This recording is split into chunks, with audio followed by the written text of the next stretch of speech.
All right, I'm showing exactly 9 o'clock, so I'm going to start. So good morning. Welcome to the Generators tutorial. I'm Dave, if you haven't figured that out. This is probably the tutorial for you if you think the Star Wars movies start with Return of like Revenge of the Jedi or the third one there. This is actually the third part of a trilogy, so to speak. So I give a generator tutorial. 2008, generator tricks for systems programmers at PyCon. It's something that's pretty widely known. You might have encountered that online somewhere. Basically, this leap into generator functions and what they're used for. That was actually followed up a year later by this. This is my ode to the 70s TV, TV, 80s TV there. Followed up by this course on coroutines, concurrency. Kind of saying, hey, there's actually more to iteration than generators. This tutorial is part 3, which is probably everything that you didn't even know that you could do with generators. I mean, I don't know how to really describe it, but it's a whole bunch of new techniques with generators. I sort of got the idea for doing this tutorial after working on the Python cookbook update. Sort of realized, hey, there's some other stuff with generators that I didn't know you could do. It would be kind of fun to do a tutorial on it. As far as requirements, for this you actually need Python 3.4 or preferably newer to do the tutorial. Doesn't require any third-party extensions. You can get all the code from that URL, so follow along if you want. This is not really a heavily hands-on tutorial. I'm not going to give you a project and say, hey, go hack on this. So it's perfectly fine to kind of follow along if you want. As far as disclaimer, I would say this is fairly advanced. I assume that you know Python language features. You know about iterators, generators. You know about things like decorators, common programming patterns. It's not a basic tutorial. One disclaimer is I learned a ton preparing this tutorial. That can either serve as a warning or something. I mean, it sort of it kind of blew my mind preparing this. I'm actually a little bit worried that I'm going to get into the middle of this and just seize up and realize that I don't know what I'm talking about. So there is that. The other thing, saying that this is part 3, you could say, well, I'm not going to be lost in here if I didn't see the other tutorials. I would say no. This is a pretty standalone thing that we're going to do, but just be aware that it's not the complete picture. So there's certain things that we're not going to talk about that you're not going to get in here. So be aware of that. Also, the other thing about this tutorial, this is probably not something that you're going to take back to work and start applying unless you want to get fired. Okay, I mean, we're kind of way out on some bleeding edge topics in the Python world. I mean, first of all, like Python 3, how many people are using Python 3.4? I mean, okay, that's like 2 more than last year on Python 3. So, I mean, it's way out in the future. I would say it's going to be more thought-provoking than anything. So keep that in mind. So just to jump into this. I'm going to do a quick review, some basics of generators and coroutines. Can't come to Canada without having a slide on Rush, of course. So I'm going to have that. So some generator 101. Any function that you write in Python that uses the yield statement is a generator function. Like if you write this countdown function, you say yield in there, turns into this kind of magic function, doesn't behave like the rest. Typically what you do for that is to feed for loops. You feed iteration. Okay, so what happens is the yield statement just kind of spits out values, and then it feeds for loops. So this is a fairly well-known idea. Underneath the covers, I mean, the way that this works is if you create a countdown object, or you say countdown, it makes this generator object, and then to drive it, you basically call next on it a whole bunch of times. And then it sort of goes on until it falls off the end, and then you get a stop iteration exception. So this is a fairly well-known concept. I mean, generators have been around in Python, I think since 2.3, maybe 2.4, something like that. They've been around a while. And all I would really say about that is that if that is all you know about generators, that they feed for loops, you're missing probably like 95% of the picture of what's possible. Okay, it's there's way more to it than just the yield statement. One of the more advanced things that you can do with generators, this is something that I think is really cool, is using generators to set up processing pipelines. This is something that was explored in that earlier tutorial. Is the idea is if you just have a for loop sitting at the end and then you have some input sequence on the front, you can sort of stack up generator functions and do things like data flow processing and pipelining, all sorts of big data processing stuff. Really cool idea. We're not going to talk about that here, though. Another thing that gets a little wild is the idea that you can actually use the yield statement to receive values. I mean, this is a little bit lesser known. In case you've never seen that before, let me just like do a demo of that. You can write a function, like you can say, oh, here's my function spam, and then you can just drop the thing into an infinite while loop, like item equals yield. Print got item, something like that. What this is if you call that function, it creates a generator object because it uses the yield, but it's not really producing values. Well, the way that you use that is you make it advance to the yield statement, and then you send in stuff.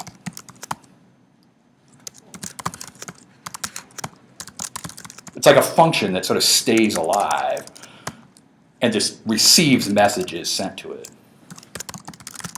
Okay, so that's another example of thing. Question up here. Can you do that in 2.7?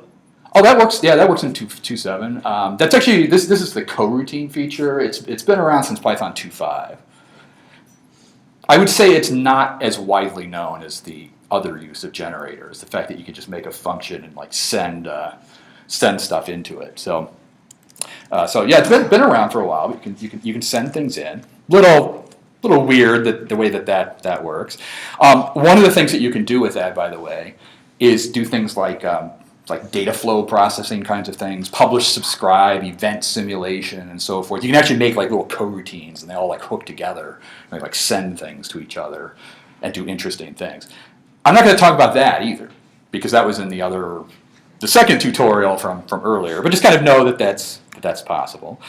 And as far as just some basic fundamentals concerning this yield statement, it turns out that there's a fair amount of stuff sort of surrounding that. Okay, so first of all, any function whatsoever that uses a yield turns into a generator function. The behavior is different. So if you have any function at all and you stick a yield in there anywhere, it will turn into a generator. What that means is that when you call the function, it's not actually going to execute. It's going to return this generator object back. Once you have one of those things, there's a few operations that you can do. The next operation will advance the code to the yield statement and then emit the value that was produced, if there is one. Okay, so next is essentially advancing it. Turns out that that's the only thing that you can do on a generator that has just been started. So if you call one of these functions, next is the only thing that you can do. You can send something into a generator. What this does is it essentially makes the yield statement return a value. Okay, so whatever you send in comes back from the yield, and then the code will actually run until it hits the next yield, and then whatever value it emits is what comes back from the send method. So send, you're sort of saying, okay, here's something, go work on it, run until you get to the next yield. You can close a generator. This is also something little known, but if you have one of these things running, you can just call close on it, and it will actually raise an exception at the yield statement. It's a way of signaling that, hey, you're shutting down when you clean up. So you can do that. You can also throw an exception at the yield statement. So if you have a generator here and you say, okay, go run to the yield, if you do this throw operation, it will result in an exception popping out of the yield statement. And then that code can respond to it in some way. Just to keep in mind, all of these features are actually available in Python 2.5 that I've mentioned so far. So like close and send and next and throw, those have actually been around for a while. And they were sort of covered in some of the earlier tutorials. Turns out that there's some other newer stuff, though, that is lesser known. So one of the things that's new is the behavior of what happens when a generator returns. So it turns out that in Python 3, you can actually have a yield statement and a return statement mixed at the same time in code. This is actually a syntax error in Python 2, but in Python 3, it's allowed. And there's some kind of interesting behavior with that. Let's say you have a function spam where you yielded a value like 42, and then you returned a value like like Monty or something. Keep in mind, Python 2, that is a syntax error. In Python 3, it is allowed. The behavior of that is kind of odd, actually.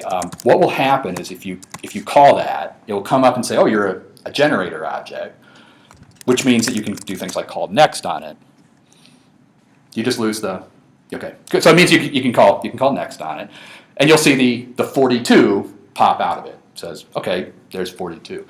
If you call next again, you get this question of like, well, what happens now? I see a return statement in there, but what's going to happen? What will happen is the code will raise a stop iteration exception, and it turns out that the value of the exception is actually the thing that was returned. It's kind of a weird roundabout way of returning a value, but the return value comes back with the exception.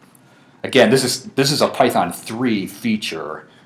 It will become more important later. I'll just leave it at that. So there's you can return values doing generators, and then another feature of Python 3 is the ability to delegate to a generator. This is this yield from statement. So this is something that was added, I believe, in PEP 380. First showed up in Python 3.4 or 3.2, and what it does is it allows you to essentially delegate to another generator function, or do the work of iteration, or basically you just hand it off to somebody else. Since many people have probably never seen that in any capacity, I thought I would do kind of an interesting little demo with that. So here's an example of this delegation feature. I'm going to write a function chain xy where I just say yield from x, yield from y, and nothing else. And you can say, well, what does that do? Well, here's an example of what it might do. Is let's say you had let's say you had two lists like that, and then I said for n in chain AB, print n. What you'll find is it actually just ended up stringing the two sequences together. So what happened here, the yield from x essentially took the A and it just said, oh, I'm just going to consume that and spit out the values. So it just spit out the 1, 2, 3. And then the yield from Y, you still okay on the audio? You're going to drop out occasionally. Okay, so the yield from Y essentially consumes B and it spits those out. So what you're getting is it kind of strung those two things together. And you didn't actually have to worry about it at all. You didn't have to do a for loop or anything. It just said, oh yeah, just produce that. It turns out it gets even sort of wilder than that, because you could do things like for n in chain of A, like you could actually nest these things. Like, well, let's do a chain of AB, chain of like B and B. Like, okay, that looks insane, whatever that's going to do. And it's like essentially that works as well. I mean, what's happening is it's just delegating iteration down to whatever it is, and you'll actually find that this yield from allows you to do things like stack generators up on top of each other, and they just magically sort of work. Again, if your mind is sort of blown by that a little bit, it's only a small taste of what's about to happen. So I have to warn you about that, but it's sort of cool that yield from. So we'll come back to that a little bit later. But as a little mini reference, here's kind of the guide to generators. Essentially, use yield to make a generator function.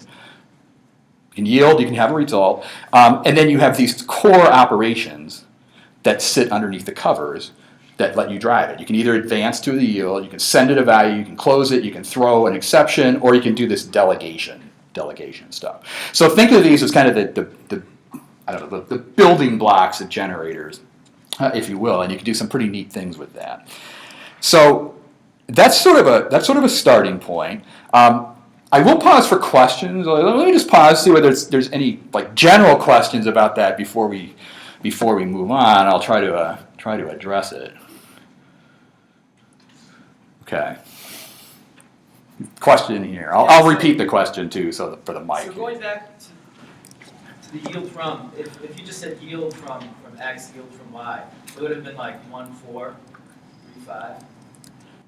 If I'd said, if I said yield from, if you just said yield X, yield Y, it would have given the first element of the A, then the first element of B, then the second element of A, the second element of B.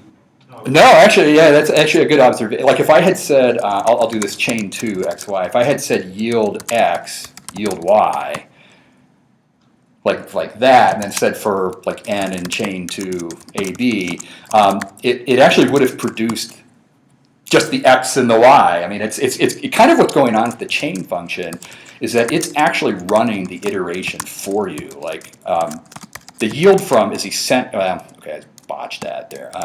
The yield from is essentially running the iteration for you. Like this is actually what's going on. Behind the yield from is that. It's essentially saying, well, okay, you don't need to do the for loops. I can just take care of that for you. So that's actually what it's doing. Although it's actually doing a lot more than that, as we'll get to later there. So that's kind of a starting point. Now, what I'm going to do at this point is take you in a completely different direction. I mean, like most people sort of think of yield, and they say, it's iteration, it's for loops, and stuff like that. Instead of doing that, I want to start with this programming pattern. You've probably seen this sort of programming before. Open a file, close a file, acquire a lock, release a lock, start a transaction, commit a transaction. Super common programming style. Turns out that this is the basis of the with statement. Context managers, okay? So if you've seen this in Python, you have the with statement. Essentially lets you do things like acquire a lock, release a lock. It's very elegant technique. Turns out that there's a really cool way to make your own context manager using this context manager decorator. It looks a little bit weird, but what you could do is write a function like this. You say, oh, this is a context manager, time this, calculate a start time, yield statement, calculate an end time, and it turns out that what's happening here is a context manager for timing a statement block. You would say, oh, with time this, put a block in there, and it would report a time. Here's another example of context, that context manager thing. Temporary directories. You could do things like, oh, let's make a temporary directory. And we use like this yield statement, and then remove the directory. This is something that will like make a directory. You can do stuff with it, and then it gets deleted. Now, if you look at that, what is going on with the yield statement in this code? I mean, if you've never seen this before, or even if you have seen it before, you've got this yield sitting there. What is the purpose of that, and what is going on? Because it's clearly not iterating. It's not some data flow problem like with coroutines or something like that. It's not a concurrency trick. I mean, what in the world is going on with the yield? It's a generator, but what's happening there? So this is actually kind of interesting because you're using the yield to do something completely different underneath the covers. And what is really going on here is that if you know how the with statement works, it allows you to kind of monitor entry and exit from a code block. Like when you say with object, what it does is it invokes an enter method, and then you run a whole bunch of statements, and then it invokes an exit method. And the way that you define a context manager normally is by creating an object. You actually define a class where you say this is a manager. You have an enter method on it where you're allowed to return a value, and then you have an exit method where you can either ignore or handle an exception if you want. Okay, so this is kind of the prototype for context managers to do that. And here's an example of maybe temporary directories with a class. Like if I wanted to do temporary directories, what I would do in the enter method is essentially say, hey, you can make a temporary directory, return the directory name, and then the exit method I would remove the directory, just do a cleanup on it. So what is happening with that decorator, the context manager decorator, is it's a reformulation of code. It's essentially that code, but it's been reformulated or glued together in a different sort of way. And the big picture of what is happening with that is essentially the yield statement being used as a knife or a pair of scissors in a way.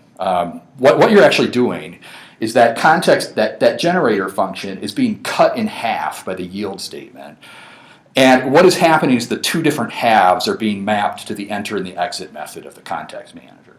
So you're taking that code, slicing it in half, and you're doing something like this. So everything before the yield is going to be the enter, and everything after the yield is going to be the exit. And yield is sort of, it's kind of the magic making that possible. But behind the scenes of what is happening there is essentially there's a class, some kind of wrapper class, where you hand it a generator function as input, and then there's a decorator which is feeding this class. So it turns out that what that context manager decorator is doing is it's starting the function, and then it's immediately throwing it into this class that has the enter and the exit method on it. And then what those methods are doing is essentially running the generator. Okay, so in the enter method, you invoke next. You essentially say, hey, crank move the generator forward so I can get past the yield statement and return the value back. And then in the exit method, there's a whole mess of stuff there.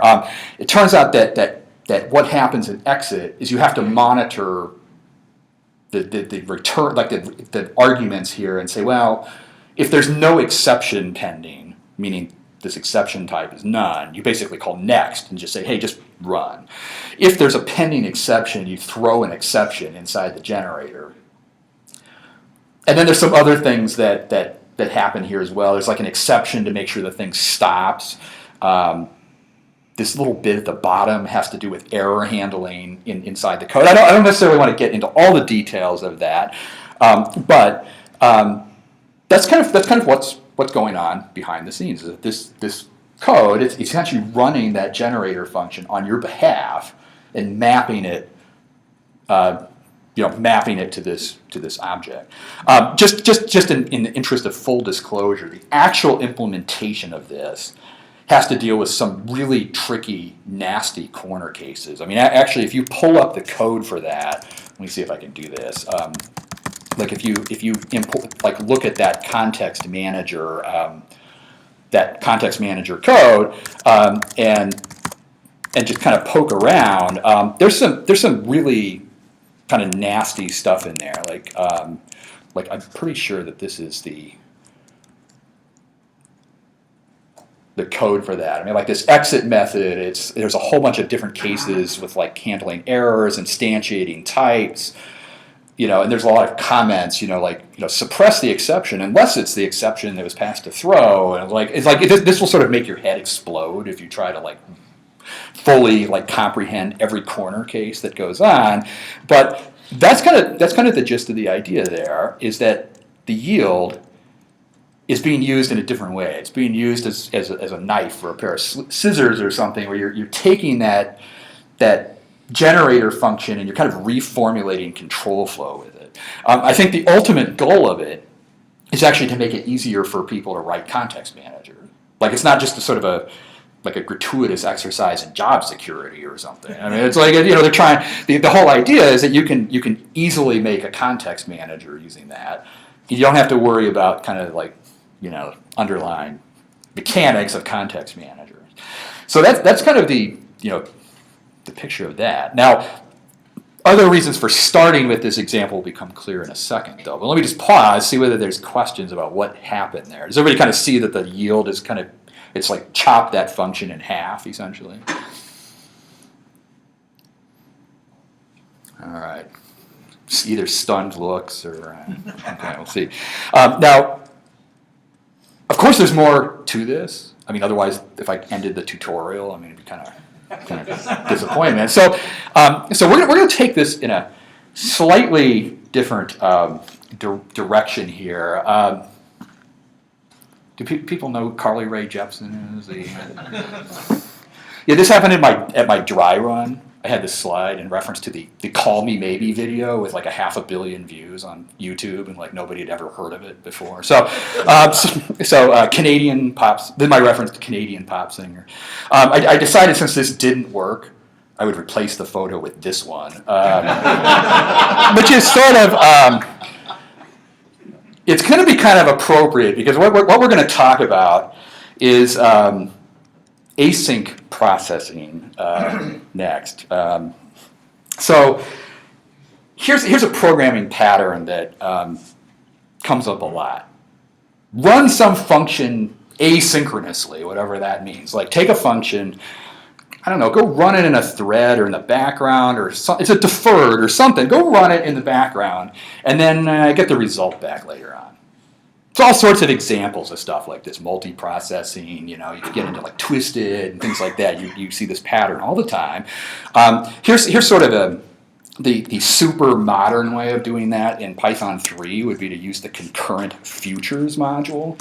So I'll do a little example of that. So let's say you said from concurrent futures, I'm going to import what's known as a thread pool executor because, well, threads are great, and got to use those. So what you can do is you can say, okay, let's get a thread pool executor, and then you can say let's make one of those with maybe 8 workers, and then what this thing is it represents kind of a pool of threads running in the background that I can submit jobs to.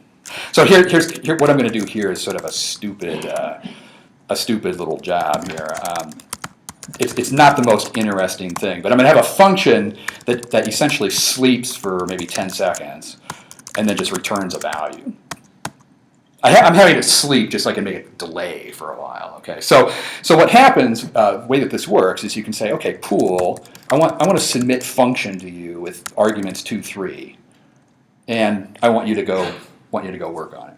So what's going to happen if you do that is this thing is going to come back and it's going to say, oh, here's a future. Turns out that that's an object. There's like this future object that comes back. What that future is it represents the work of that function executing.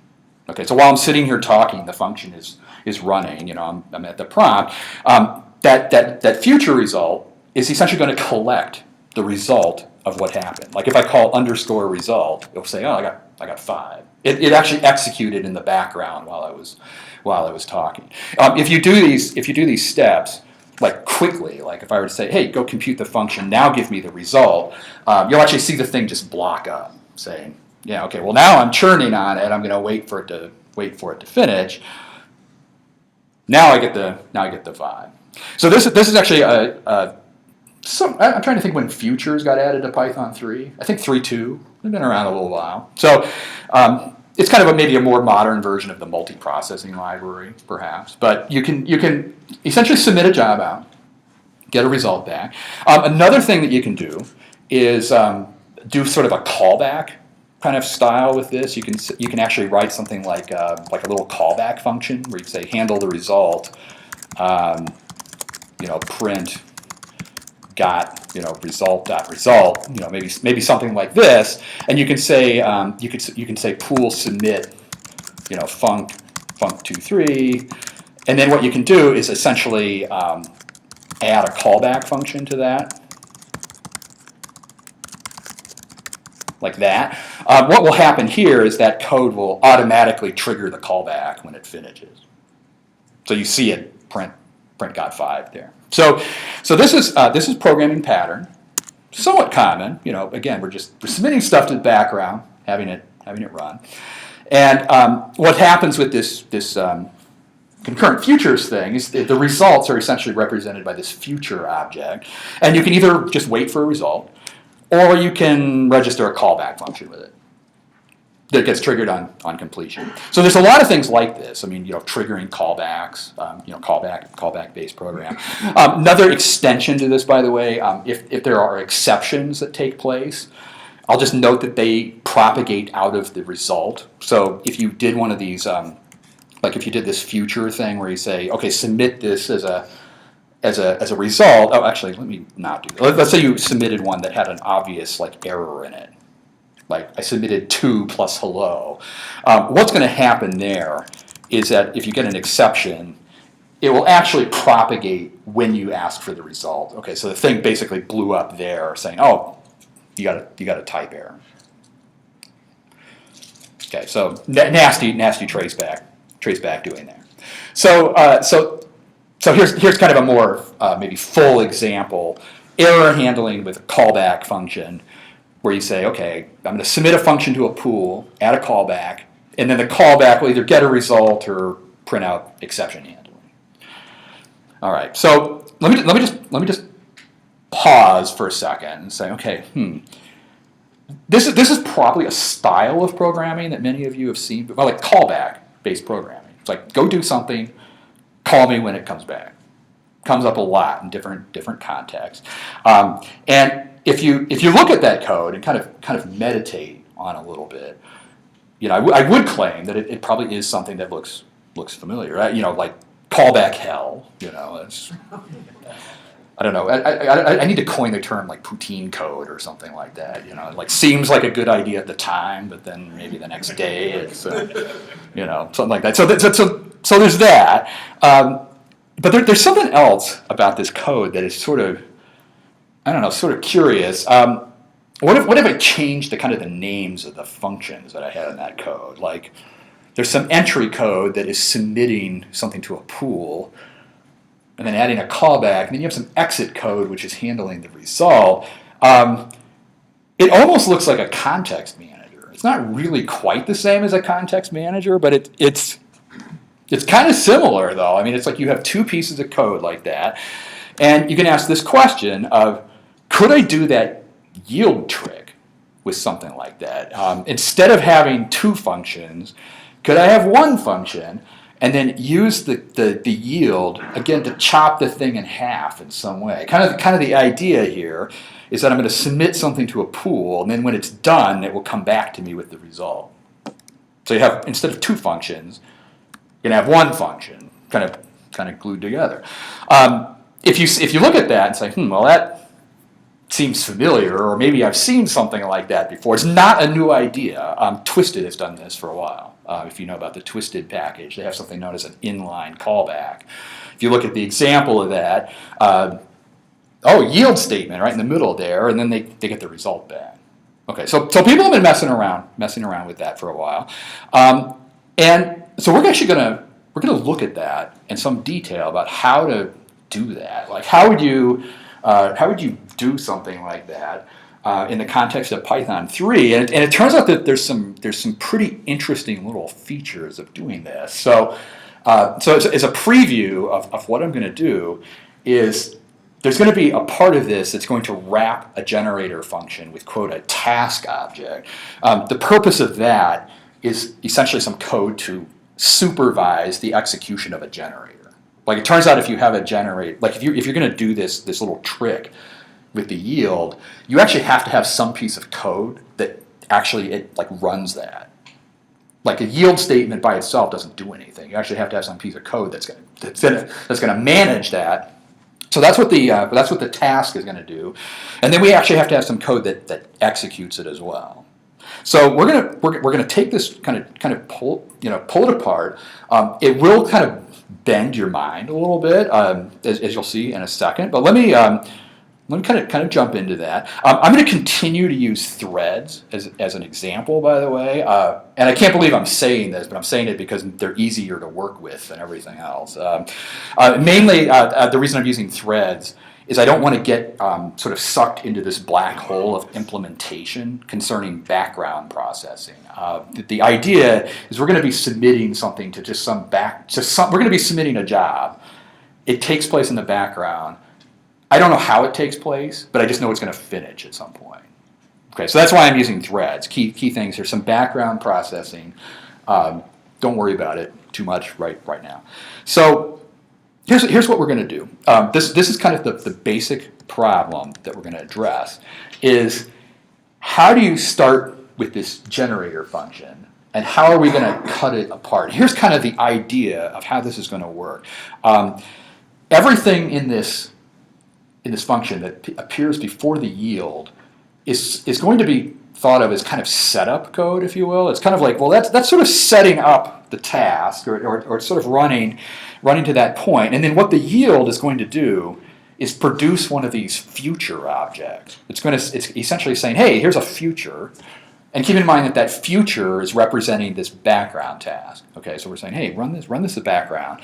And then what we're gonna do is a neat little gluing trick where we're gonna attach a callback to that makes the rest of the generator function start up again. So this is the idea behind the trick. And here's some code that does that. Let me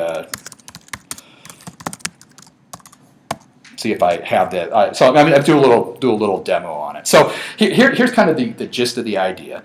I'm going to have a class that essentially wraps around a generator function. Here's the generator here, self_gen. You give me a generator, and in this class, I'm actually going to have two methods. This is going to look a little weird in the way that it's structured, but I'm going to have what's known as a step method, the purpose of which is to get the code to go to the next yield statement. It's kind of like, okay, I want you to run to the next yield. Actually, I should probably put a comment in there. It's just saying run to the next yield. So what you're going to do is you're going to hand me a value, and then what I'm going to do is run to the yield by using the send method. So I'm going to say, okay, generator send, here's a value, go to the yield.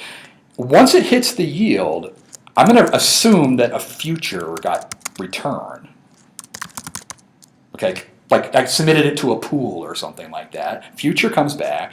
And then what I'm going to do is just add a callback function saying, hey, when you finish whatever that future is, I want you to go down here to this wake up function and give me the result. So what will happen is this wake up is sort of the handling of results down here. And the interesting thing that's going to happen in there is that I'm actually going to do a feedback loop on myself.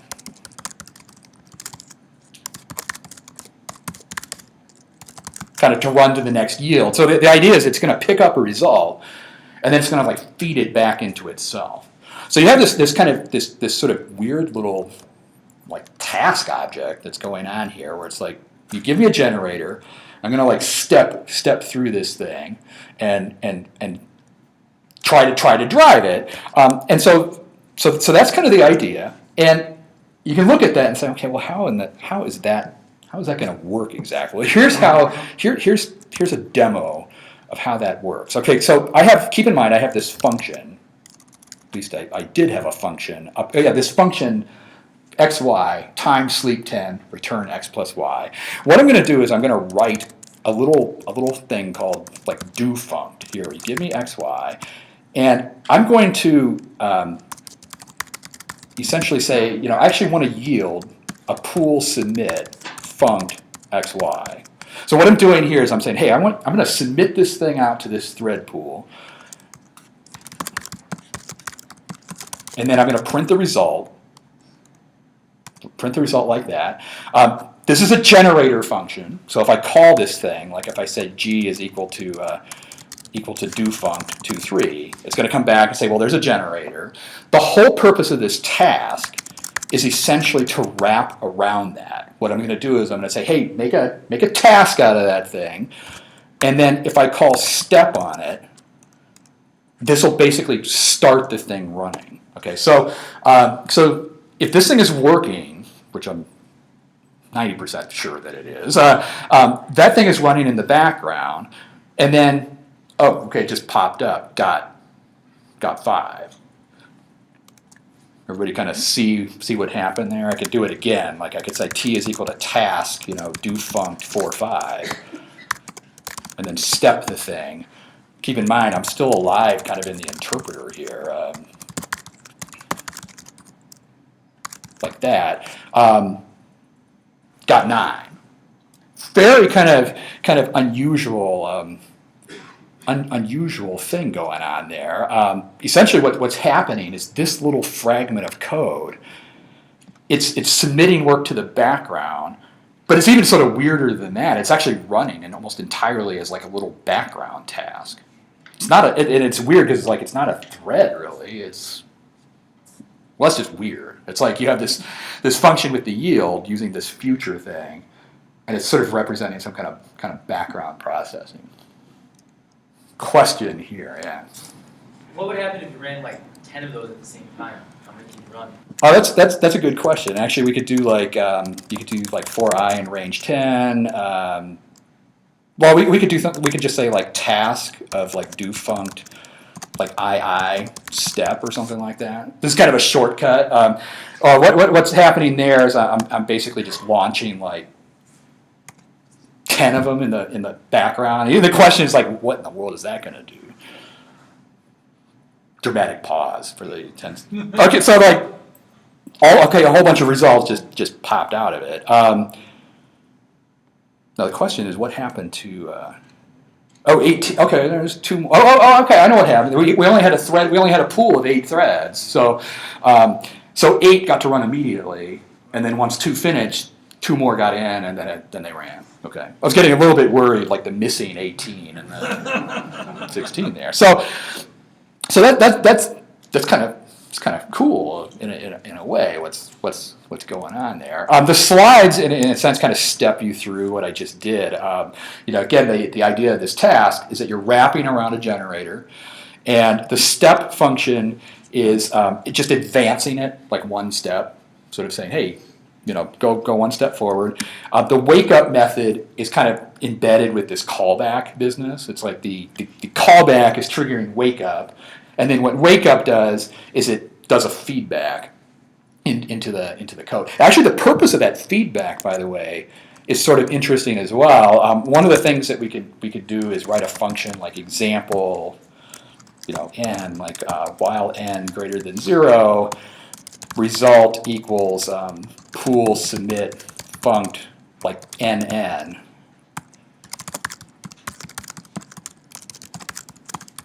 You could actually do something like this. This is actually that's not what I wanted to do. Okay, hold on a second.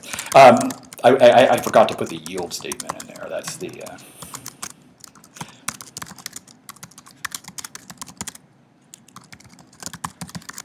okay, so I'm gonna use the yield statement here, and then print. Yeah, I got that. Okay,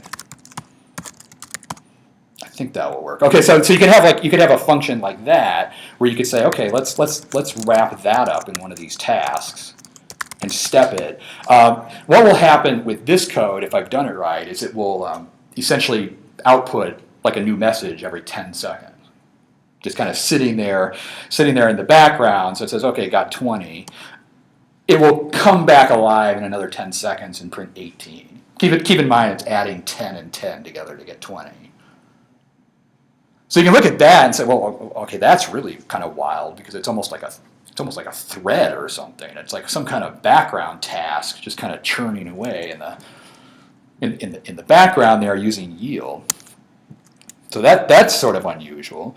And so this whole idea, I mean, you can look at that and say, well, that's just sort of wild. Take a generator, wrap it with a task, force it to run, and it sort of magically works. And you can even do things like loops and so forth. Everybody kind of see what's going on there. It turns out that there are even crazier things that you can do with this. One of the things that's in the slides, by the way, I'm not sure I'm going to talk about it a whole lot, but if you want to have exception handling supported in this, you have to modify the code slightly to handle that. Essentially, the wake up method needs to handle the possibility of an exception being raised, and then this feedback loop needs to have the ability to either throw or send in either throw an exception or send in an exception. I'm not sure I want to dwell on exception handling, except know that that's like an issue in real code that you would have to deal with that. So you can look at this and say, well, this is just it's just kind of bizarre. I mean, it's really bizarre what's going on. I thought I would show as another kind of weird example of something even stranger. I'm gonna write a function recursive n that does something sort of weird. What I'm going to do is submit to the pool just a request to sleep for maybe a millisecond or something like that. Just for the, I don't know, no reason at all. Just like go sleep for a while, and then what I'm going to do is I'm going to create a task on myself.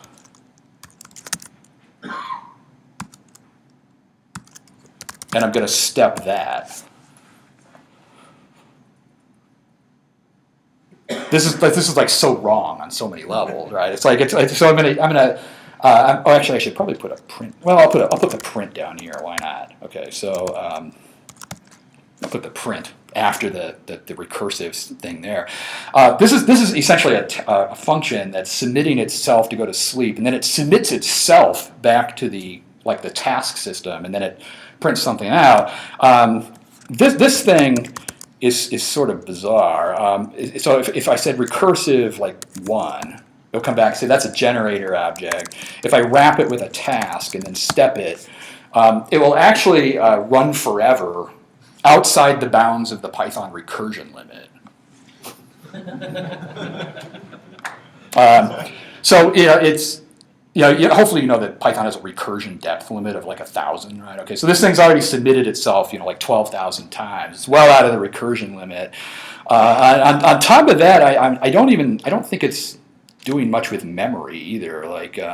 It's probably blowing kind of IPython's output a little bit, but it's not like exploding memory or anything as it runs either. So that's a little bit weird. And since it's a background task, I can't kill it at this point, other than to kill the Python interpreter. So get rid of that. Okay, so that's kind of wild. I mean, this okay, I have tasks like this weird recursive thing, and the rules don't seem to apply, and it actually kind of takes us into the this next part. I saw this photo on Twitter at some point. The keep out unquantifiable hazards hazard sign. This is sort of the feeling that I get from that last example, where it's like I'm submitting a generator into this thread pool, and crazy stuff is going on in the background. What is happening with that? Here is a line of thought that I want to think about with that code. If you look at that code, if I were to pull up that inline code again and look at this task code, in some sense this code is sort of a one-trick pony in a way. And the reason that I say that is that this thing, it wraps around a generator. Yes, you give it a generator function, but it turns out that generator function can only do one thing, which is emit a future object.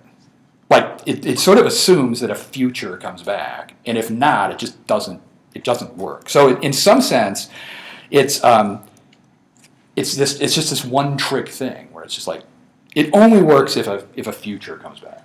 So you run the generator, you attach a callback function. That's the only thing that's going on with that. And the reason that you might care about that is you might start thinking about things like, well, could I write library functions with this whole weird little trick that I'm doing, right? So could I, here's what I'm thinking about with library functions. So let's say you had get out of that. So let's say you had your function again, I have to recreate it because of the quitting IPython there. But let's say you had your function. I'm going to sleep for a second, return x and y, and then let's say I had the do func thing that I had before, where it's okay, x and y. I'm going to do a yield, pool submit func xy, and then I don't know, got result. Okay, so this is kind of the code from before, was that. And then again, we had to have a thread pool.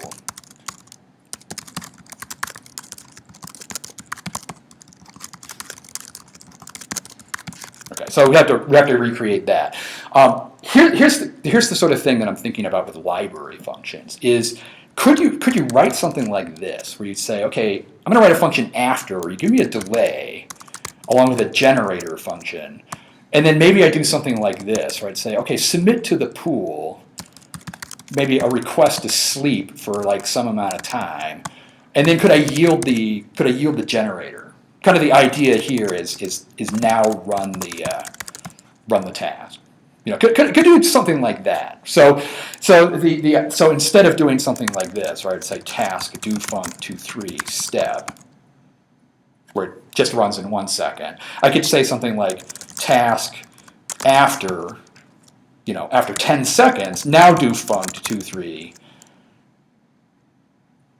Already losing track of parentheses here. And could I do that? Like, would that kind of thing work?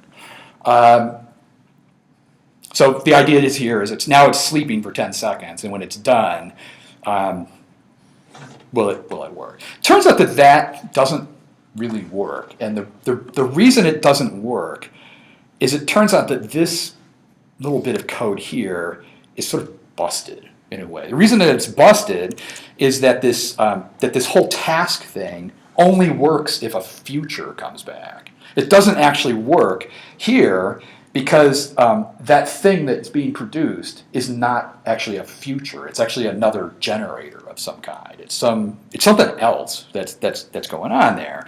So you could sort of fiddle around with that and think, well, okay, well, could I get that to work somewhere? Like, is there something that I could do to sort of make that work in some way? And here's kind of the line of thinking is, maybe this will see if I can. My IPython skills. What is the to edit a previous command in IPython? Is it %7? Well, anyway, let me just do it. I'll do it manually here. So what you could do is say, well, okay, I'm going to try something else with this after function. What I'm going to do is I'm going to say, okay, yield pool submit, times sleep delay, and then maybe what I could do is just run the generator. This is one idea. Is I could just say, well, okay, for future in gen, yield future. This is the thing which, like, okay, well, I'm just going to run it myself. So I'm going to try that now. Try this version of it. So the idea here is that this thing is going to sleep for 10 seconds, and then when it's done, I'm going to run the generator that was provided and see whether I can get it to work. Okay, so the code. It actually ran, but it didn't work because it lost the result.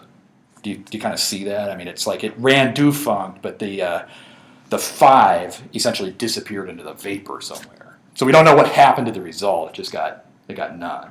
So that sort of thing doesn't work either. Like if you try to manually run the run the task, that doesn't work. It turns out that another way to do this is to do this little bit of code. Let me see if I can type that in real quick. This is sort of the more insane version. Is you can say, okay, let's submit the thing to sleep, and then what I'm going to do is capture the result. I'm going to put myself into a while loop, and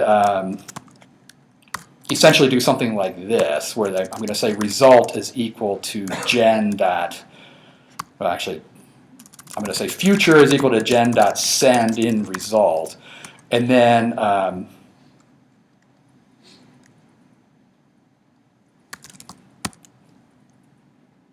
already blowing my mind here. Like yield the future there, and then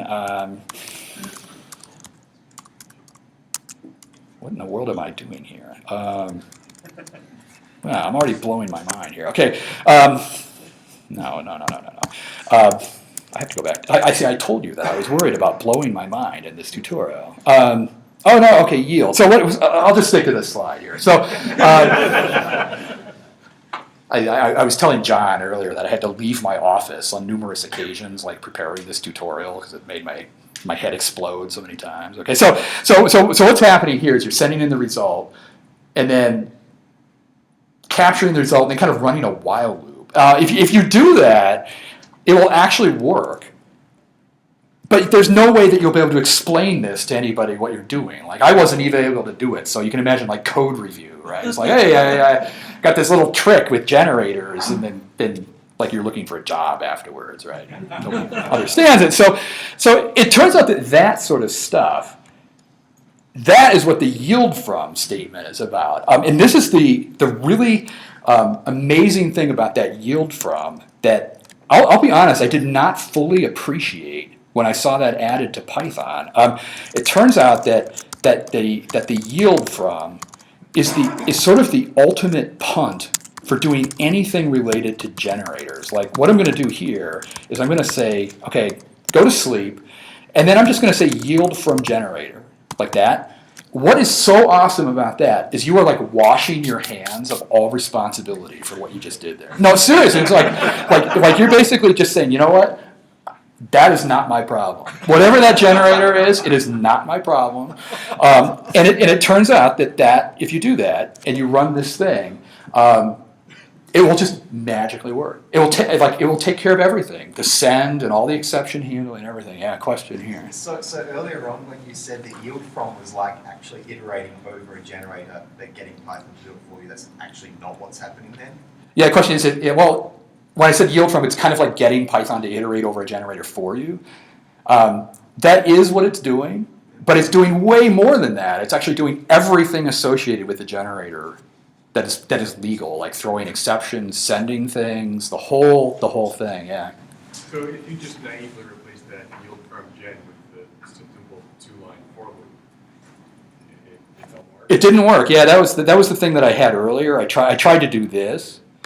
Oh. Yeah, I actually tried to do that. And the reason that didn't work is that for this inline future thing, there's way more going on. Like it's sending values, and like I basically have to account for that. And the thing that's awesome about this yield from is it's like you're washing your hands of all responsibility. Like it's like that's just some generator, not my problem. Yield from the yield from is the ultimate like not my problem.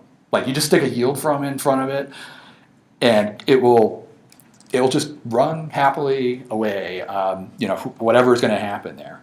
So that is actually amazing. I mean, I think that's amazing. And the thing that's also that's awesome about that is that,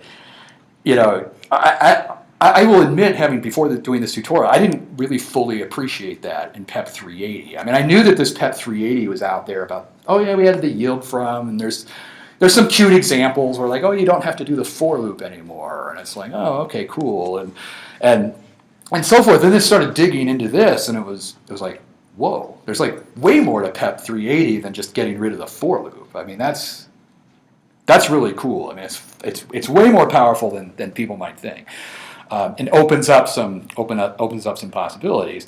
But it does lead to like a different sort of weird problem that's a little bit subtle. What do people think of this after function? Like if I were showing you this code and it's like yield pool, yield from,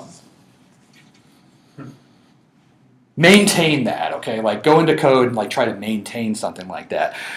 I think trying to maintain something like that would be incredibly confusing to people because it's immediately going to open up a line of questioning: is when do I use the yield and when do I use the yield from?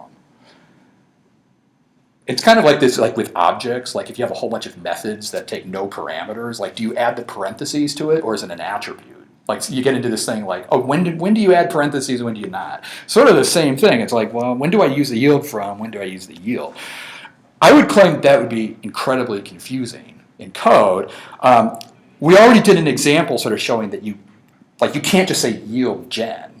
Like you can't just get rid of the yield from. I mean, there's importance to that. You might try doing something like this, like this thought, well, can you just use the yield from whenever you want to? Like, can you just do that? Like could I go into this code and just say, okay, yield from is so awesome, I'm just going to universally use it everywhere. Is there a difference between the two? Okay, so you say yield, like, does that work? It turns out that does not work because you're trying to use yield from on a future object, and then the future object just comes back and says, I don't know, what are you doing? I don't know how to iterate. So that doesn't work. I mean, it's like, okay, hates that. But then you could ask this question, well, could make it work? I mean, could we put the square peg into the round hole if we hit it hard enough or something, something like that? And it turns out you can. Let me show you how you would do that. Okay, so this will really blow your mind here. Okay, so I'm gonna import the concurrent futures future object. So this is an existing object. It turns out that if you want to make that work, you just have to address this error message. It's not iterable. Well, let's make it iterable. Okay, so I'm gonna make an iterator method, and this is going to be one of the most crazy things that you will ever see. What I'm going to do is I'm going to check myself to see whether I'm done or not. This is a feature of futures where you can say, oh, if I'm not done, I'm actually just going to yield myself. Keep in mind that the whole point of this future stuff is you have to yield futures. So if I yield myself, that's a future. Problem solved. Right? It's like, okay, so and then what I'm going to do is I'm just if I am done, I'm just going to return my result back.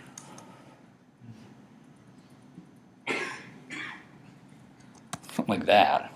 I better check my notes to make sure that I'm doing this right. Okay, well we'll try it out. Okay, so I'm gonna do that, and then what I'm gonna do is I'm just gonna drop that onto future and just say, okay, you're iterable now. Okay, let's actually try that and see. Okay, it didn't crash. Big pause after 10 seconds here. And it actually ran. That is, I'll be honest, that is probably the most insane hack that I've seen in like the last 5 years of Python. Like, okay, you take a future, you drop an iterator on it that yields itself. I mean, where did that come from? This is not my idea, by the way. I'll talk about where this comes from in a second. But like, you yield yourself and then return yourself result. I mean, what universe of code did that come from?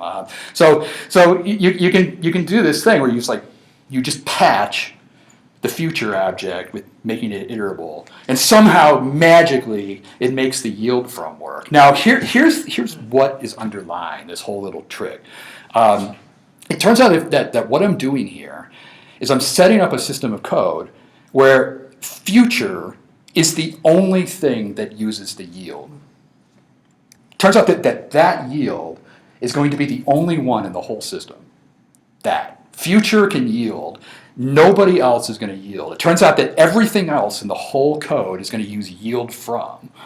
And if you do that, you're going to end up with these sort of chains of generator calls where if I run the code and call next, it will basically fall through this whole chain of yield from. So it'll be like yield from, yield from, yield from, follow the chain, and then it will hit future, and then it's like, bam, there's the yield, which happens to produce itself. And then it will propagate back up. A really sort of wild technique that's going on there, which is, it's like, wow, okay, that's sort of insane. Because of the nature of that, I would claim that it's probably a somewhat reasonable idea to demark your code or to do something in your code to note that this is what you're doing. So what I have here is essentially a decorator where you give me a function, it asserts that it's actually a generator function, and it just returns itself. The point of this is purely syntax. You drop it on the front of a function saying, hey, this is an inline future, and then you use yield from. The only point of doing that, basically, is to alert everybody else that you're doing something insane in there. Okay, I mean, it's just saying, look, this is that. It's a little bit of notation. So you're going to do that. And then there's one other thing that you might want to do on top of this, and this will this will really take it to the next level. It turns out that these task objects that you created to run are a little bit weird. In the example, you might look at those tasks and say, well, they're kind of like threads, a little bit. Kind of look like threads. I mean, it's like you have this function, and it's kind of running in the background. The thing that's a little bit weird about it, though, is that if you make one of these tasks, like say T is a task, I can't do anything useful with this task object. I can't say I can't join with it. There's no way to get a result out of it. It's kind of like you just punted this thing to the background, and now it's like outside of your control, or it's kind of living in its own little universe. That's a little weird, or it's a little bit undesirable because you can't really do much with it. And it turns out that there's a little tweak that you can do with it to make it significantly more interesting. And the tweak is to make it inherit from future.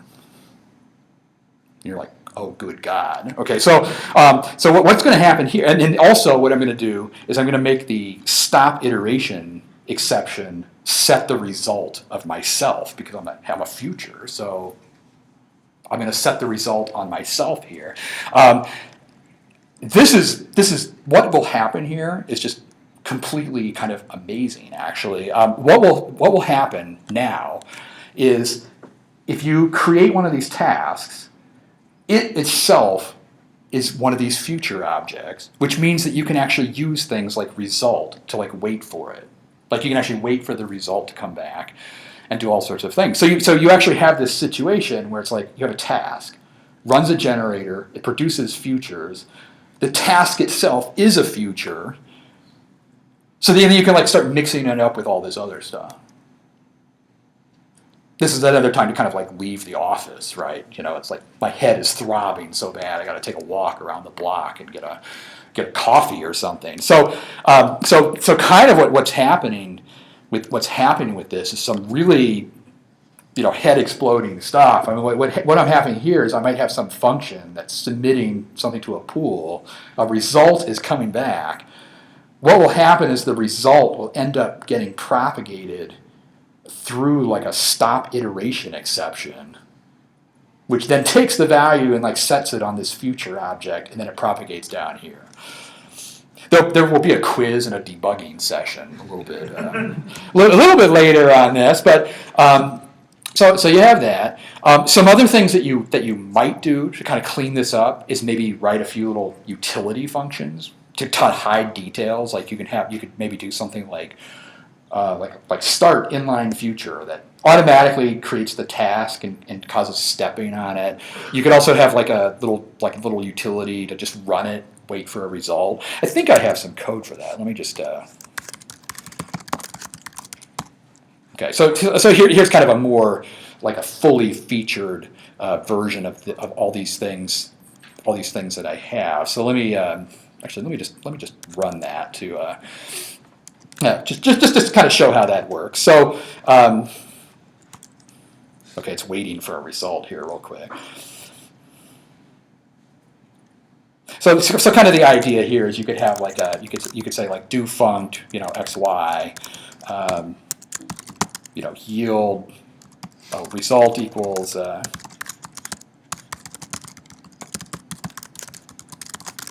something like that. I'll put in the okay, so you could do something like that. I essentially have a couple of utility functions. I could say start inline future do funct 2.3. Oh, okay.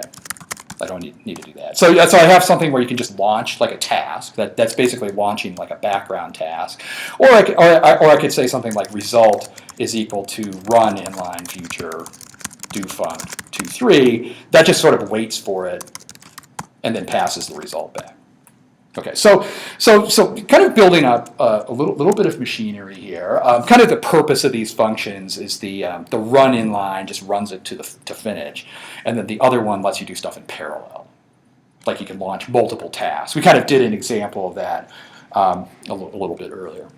So you can look at this code and you can say, well, okay, maybe Dave is just insane. I mean, what the hell is this? Or what is going on here? If you step back from this code, and you look really carefully at it, what you've built is kind of a generator sort of based task system. It's underlying under the covers. It's using threads and pools and so forth. But over here, I'm just writing sort of generator functions and little coroutines and yield and so forth. And the whole thing is kind of tied together with these future objects. Okay, so you have these future objects and you have generators and so forth. Why would I be going in this? Why would I be going in this direction? It turns out that almost everything that we've done here is the basis of async I/O, which is the new thing added in 3.4. It's the outcome of the Tulip project that Guido talked about last year. Turns out that if you go into async I/O, you have tasks, coroutines, things like run until complete, futures, event loop. Essentially what's happening in async I/O is instead of threads and thread pools, you replace that with event loops. Asynchronous processing. But a lot of the other stuff is actually very, very similar. And just to give you an idea, this is an example of an async I/O hello world program. Import async I/O. Here's a function. It's kind of similar to the one that I just did. Add two numbers. And then what you can define are things like these async I/O coroutines, where you can say, hey, this is a coroutine. And I want to sleep for a while. Yield from async I/O sleep. Okay, that looks very similar to what we just did, using the yield from. And you can actually experiment with these things a little bit. Like if you said import async I/O, and then I said s is equal to async I/O sleep, like that. And you say, well, what is that? Oh, it's a interesting generator function. Like, okay. If I were to call next on it, oh, that's interesting. A future pops out of that. It's exactly the same thing that's going on. Like the thing that we just did is what's going on in async I/O. It's futures, it's generators, it's tasks. I mean, all the way down. In fact, if you, I think like you can even. Let me see if I can edit. Like async I/O even has the notion of like a task object. Coroutine wrapped in a future. It even inherits from future. It's exactly the same thing that I just did with it, that inheritance trick. And you'll see, and there's a little bit more stuff that they've built into it, to make it work. But like some debugging stuff. But here's like the step function. This is kind of the same thing that I did in our code, the stepping thing. You have I think there's a wake up function. A lot of this is more complicated because they're interacting with an event loop. Partly that's why the reason that I didn't want to do it is to simplify the code. But so much of what they're doing is exactly the same thing that we did. Let me see if if the future class is in here. I don't know whether that's in there or not. But that's what's going on. Async I/O. Here's kind of another example of async I/O. Like some server, like client-server code. You're declaring like an echo client. Reader-writer object using yield from. Again, yield from. It's like yield from reader-read line. What does that do? Well, it's essentially interacting with this async I/O library, saying, hey, I want to read a line of data, but don't give it to me until you've got it. It's suspending. So and then you see things like also these things here like loop run until complete. That's kind of like this like run inline future thing that we did. Kind of runs it in the background. So very, very interesting stuff going on in that async I/O library. One of the things that you'll find is if you go into the documentation for async I/O, you're going to see a lot of things in the documentation where they explicitly say like this is a coroutine. This is a coroutine, this is a coroutine. They actually like list all this stuff out, saying these are coroutines. If you ever see that, it's meant to be called with like a yield from. It's all tied up in this like inline future yield from business that we just did here. So that is just, I think it's just utterly kind of mind-blowing. I mean, actually, if you really want to just expand expand your brain on some really cutting edge stuff, go look at the source code for async IO. I mean, these things like wrapping futures with iterators and all that stuff, that is actually where all that is coming from. Just to be clear, I did not invent that. I mean, it's more like I discovered it and it shattered like half my brain cells trying to figure it out. So that's where it's coming from. And it's probably a good idea to just put this random photograph in a tutorial. This is something in the news from a few weeks ago. You know, snake eats crocodile after some battle. That's kind of how I feel about that kind of inline future stuff. It's like, wow, that's some crazy crazy stuff going on in there. So with that, I'm under the impression we're actually at the break. Is that I'm showing 10. My alarm just went off, so I'm saying 10:15. So I think there's a break. When we come back, we're going to look at some other crazy stuff. So it gets more crazy from here, in a sense. So how long do we have on the break? Do you know? Is it 20 minutes? 30 minutes? Okay, well, whenever we're supposed to come back from the break, come back. So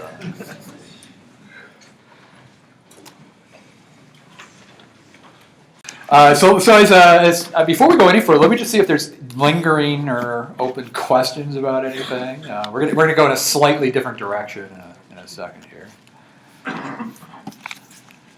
Okay.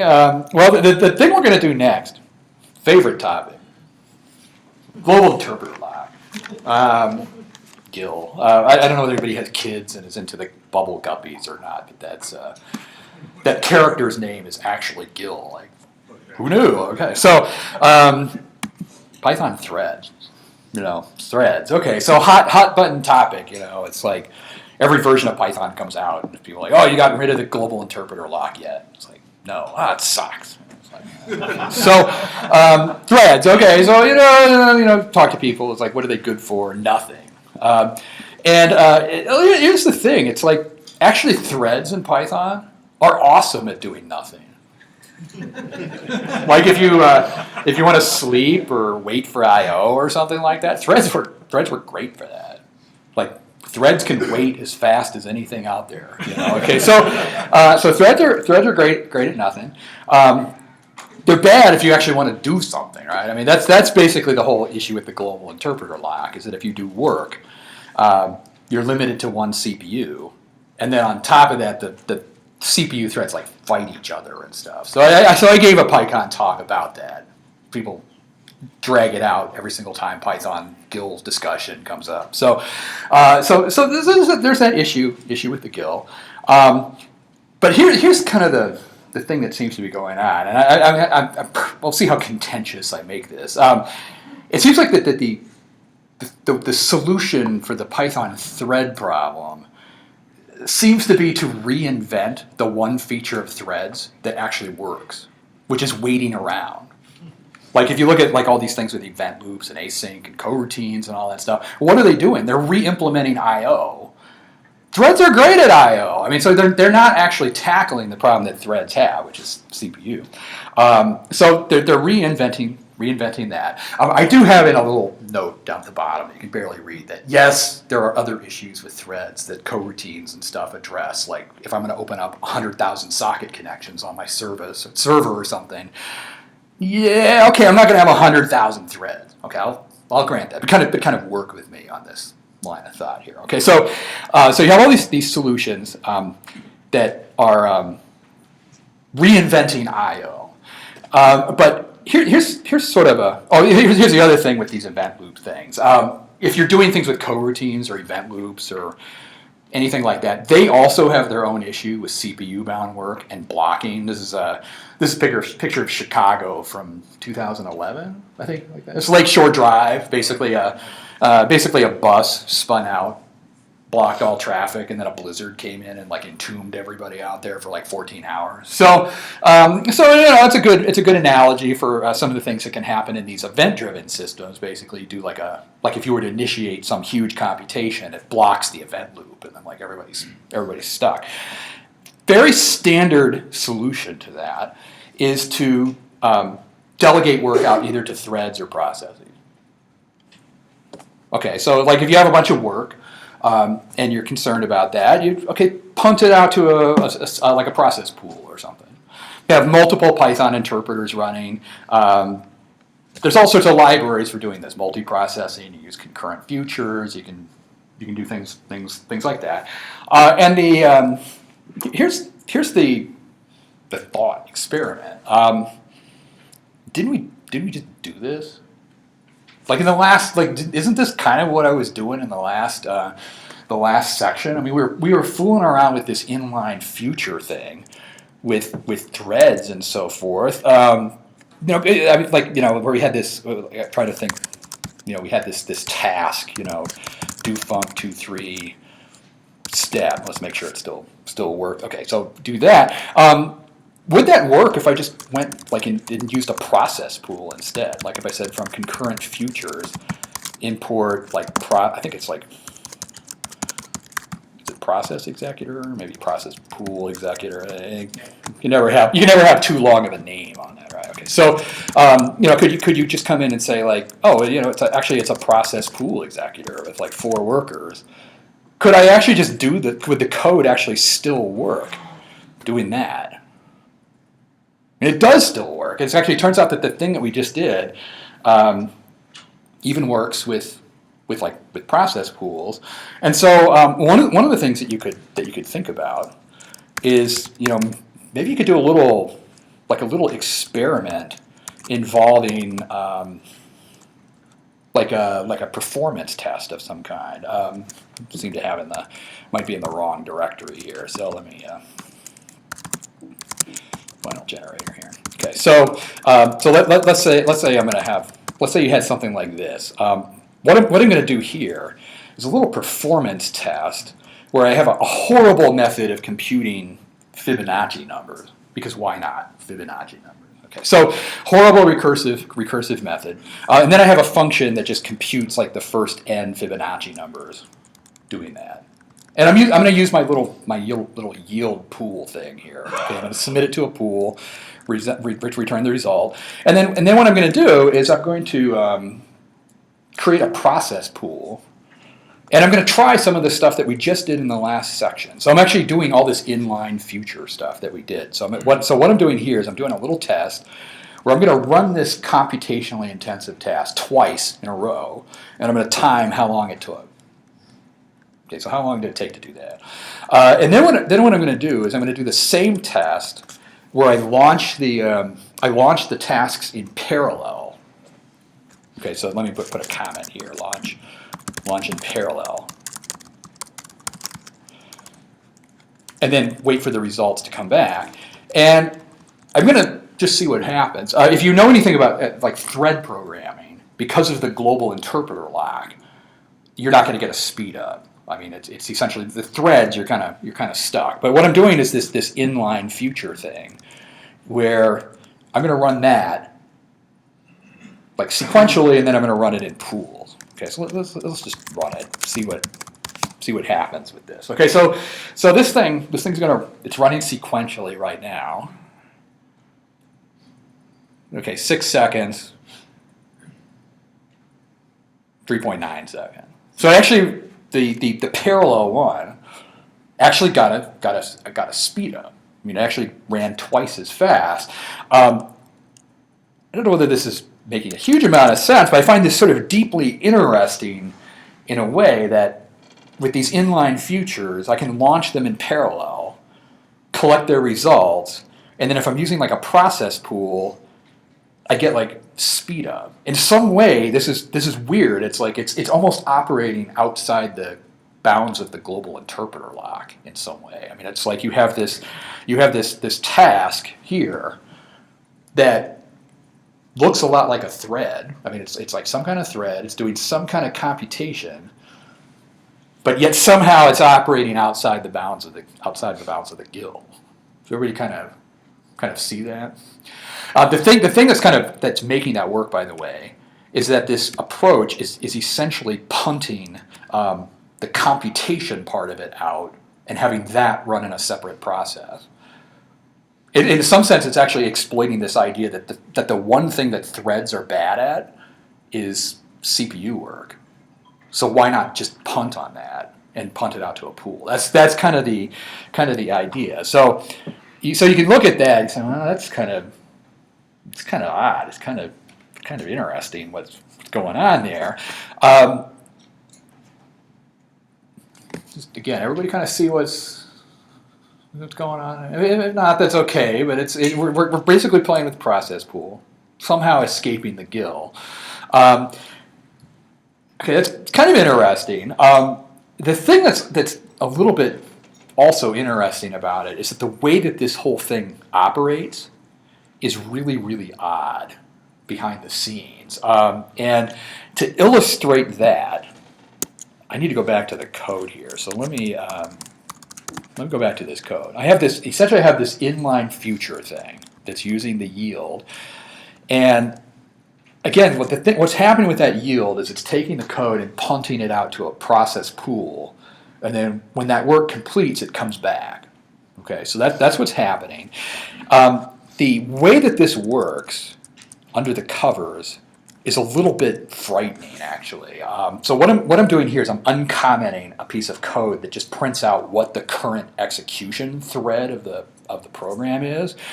And what you will find if you do that is sort of this behavior. It essentially starts running in kind of the main thread, and then it hops to a totally different execution thread afterwards. This is something that's a little bit actually frightening if you've done like thread programming in some sense. What happens is your code like starts in one thread, and then all of a sudden it's running in a different thread at some point, unbeknownst to you. Like, I mean, that's actually what's happening in this code. Okay, but Mike cuts out every now and then. And what's going on behind the scenes of this is that if you're playing around with some of these things like thread pools or process pools or anything like that, what happens is when you submit work to another Python interpreter, you sort of start in the main thread, you submit something off, and then when the result comes back, that ends up going to a background thread that's kind of sitting there, kind of hidden behind the scenes. And it turns out that this thread is what triggers callback functions. Kind of gets the result back, triggers the callback. And so what ends up happening here is if you do this little trick with process pools, is that the code starts running in kind of the main thread. You then cut it in half across that yield statement. And then when you do that, the rest of the code actually wakes up running in a completely different thread than it started. That is a little frighteningly weird, actually. I mean, I could think of like a lot of things that could go wrong pulling a stunt like that. Like if you were messing around with things like thread local storage or something like that, where it's like, okay, you start in one thread and all of a sudden wake up in another. It's like it's already kind of mind-boggling, but this is like adding like a whole new level of like insane mind-boggling debugging to it. And the reason that I'm kind of exploring this is I think if you're going to mess around with like crazy tricks involving the yield statement, keep in mind the yield statement, you're doing really weird things with control flow, like all this future stuff and suspending and waking up. There are some potentially horrible implications of that underneath the covers. Like, here I have this whack-a-mole game, right, where it's like, oh, your code wakes up, but it's like in a entirely different context than where it started. That's a little bit frightening. Does anybody else find that a little bit frightening, perhaps? Okay, at least one. Thank you in the back, validating me there. Okay, so that's a little bit frightening. But there's something else going on with this whole thing too. It turns out that the yield statement actually doesn't say anything about implementation of this at all. Like if you were writing one of these functions that's using the yield, we were saying, yeah, okay, yield from this pool. There's nothing in there that says anything about how that is supposed to happen. It just says, okay, I'm yielding from a pool.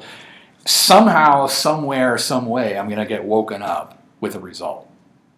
But nothing in this actually says anything about how you're supposed to do it.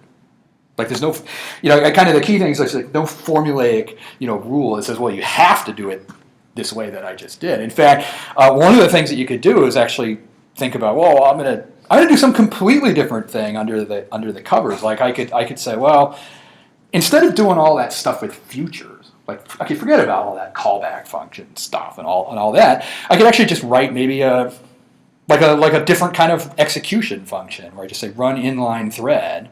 You give me a generator. This one actually dispenses with the whole task business entirely. I mean, just says, forget that. I'm basically just gonna step the whole generator. Okay, sorry about that. Essentially, it's just gonna step the whole generator just step by step by step until it's done. No callback function, just totally different execution model. And you can try other experiments. You could say, okay, well, let's. So I have this totally different thing here. It's just like I'm just gonna step it, and then maybe I'll just try something totally different, like I don't know, just like mix it with a thread pool or something like that. This is like where it gets completely insane, where it's like, okay, I'm gonna have code that has both a process pool and a thread pool in it at the same time, because why not, right? I mean, the head is already fully exploded, so so you can do something like that. So let me pull that up. So here what I've got is I have a function, this compute fib, that just does this, yield from a pool. The pool in this case, this is basically for processes for CPU work. Okay, so that's what's happening there. So this yield statement here is actually going to execute on that, and then what I'm doing is down here I'm actually creating a thread pool where I'm just going to submit jobs to that to run like an inline future in a dedicated thread. So the model here is I'm going to have like two different threads running that task, and each task is going to be submitting things out to a process pool. Again, there'll be some kind of trivia quiz thing about this later on. So you can try experiments like that. I don't know. Let's see if it actually runs. So again, we're doing a little performance test here, where right now it's doing just sequential execution, 6.3 seconds, and now it's doing this thing with two different threads on process pools, and it still runs twice as fast. It's like, all right.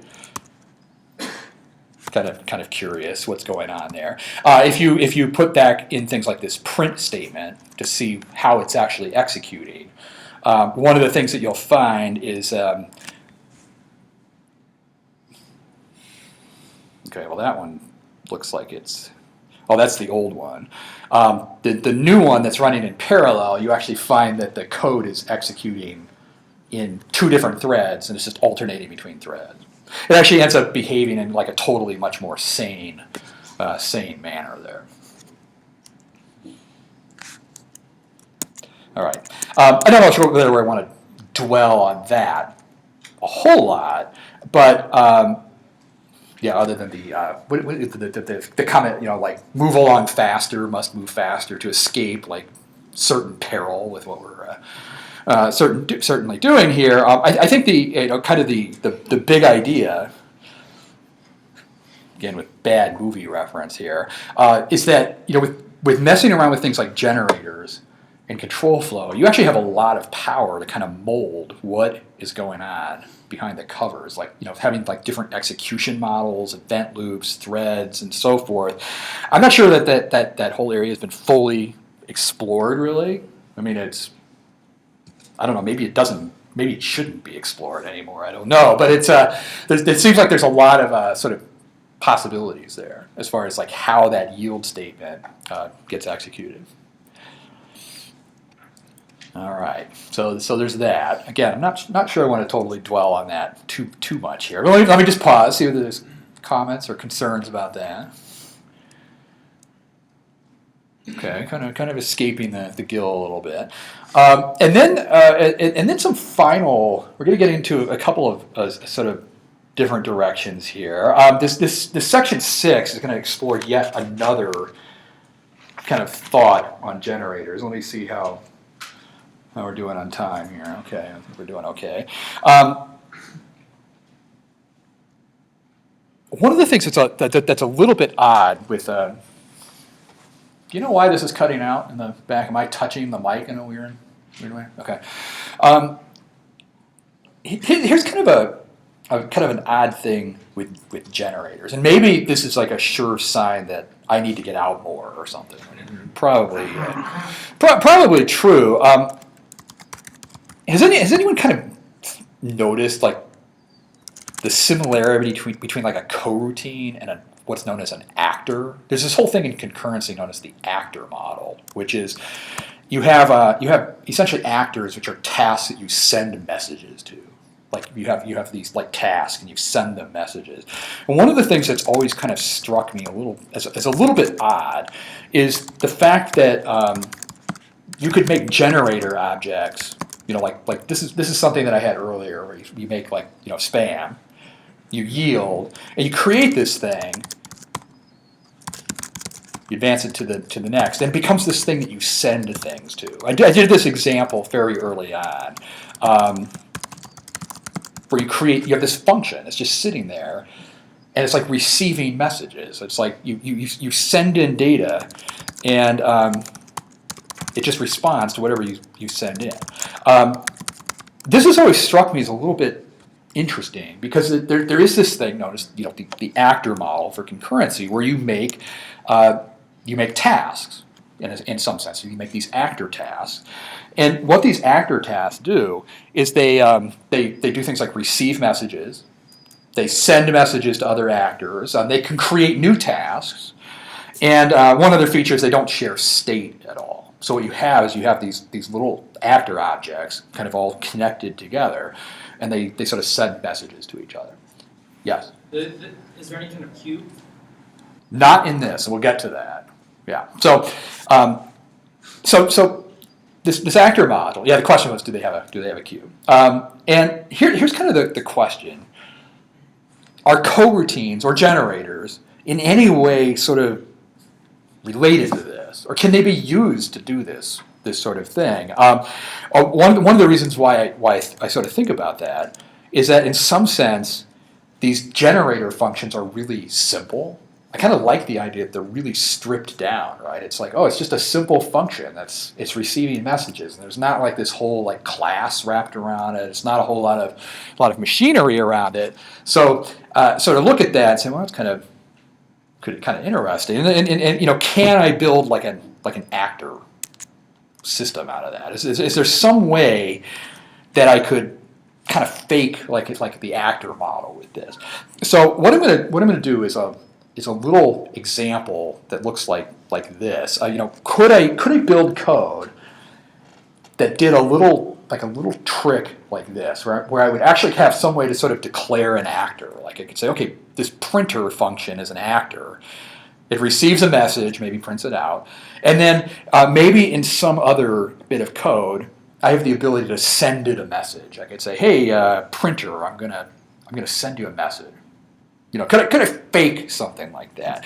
And so here's a way that you could possibly fake that. So what I'm going to do is I'm going to make a little registry of actors. Okay, so I'm going to make a little dictionary here, and then what I'm going to do is write a decorator function that just says, okay, this is an actor. You give me a function, and essentially what's going to happen with this decorator is I'm going to essentially start the function. So I'm going to put a little bit of code to make a generator where I start it.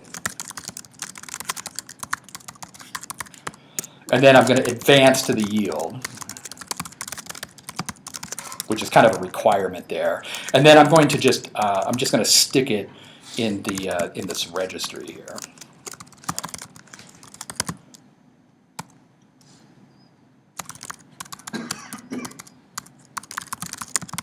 I'll do something like that. So you'll see how this works in a second. So what's happening here is I have this decorator. You wrap it around a function, and what you can do is you can say, okay, this is going to be an actor. I'm going to say, here's an actor. It's called printer.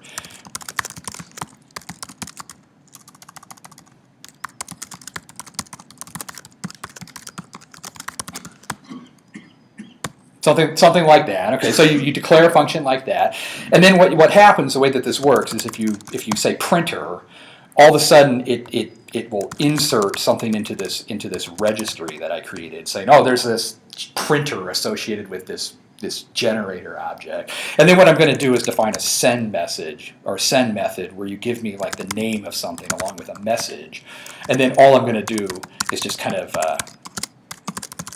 do something like that. Where I just kind of look it up and I say, oh, okay, send it a message. So what I'm doing is I'm doing something like, oh, you can send printer, the message hello. Okay, so a little bit of indirection there, but that's kind of what I'm doing. Is I'm saying, okay, I'm making a little actor system doing that. Everybody kind of see what's going on. I have sort of a registry of all these little named tasks, and then I'm going to send them stuff. Yeah. The registry is just a message bus, right? No, the registry is just a registry, basically. Well, the send function. Yeah, kind of. Yeah, the send is sending it there. Actually, the reason for having the registry, by the way, is to be able to do things like this. This is where this gets kind of wild. It's like, okay, if this is truly actors, or something that looks like actors. Okay, so. Yeah, kind of did an example that actually works.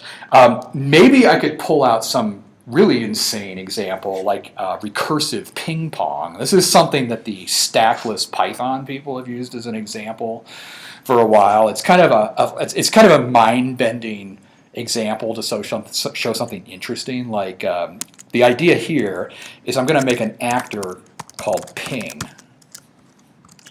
like this, that just sits in an infinite loop. And then gets a message. So I'm going to say, okay, get a message,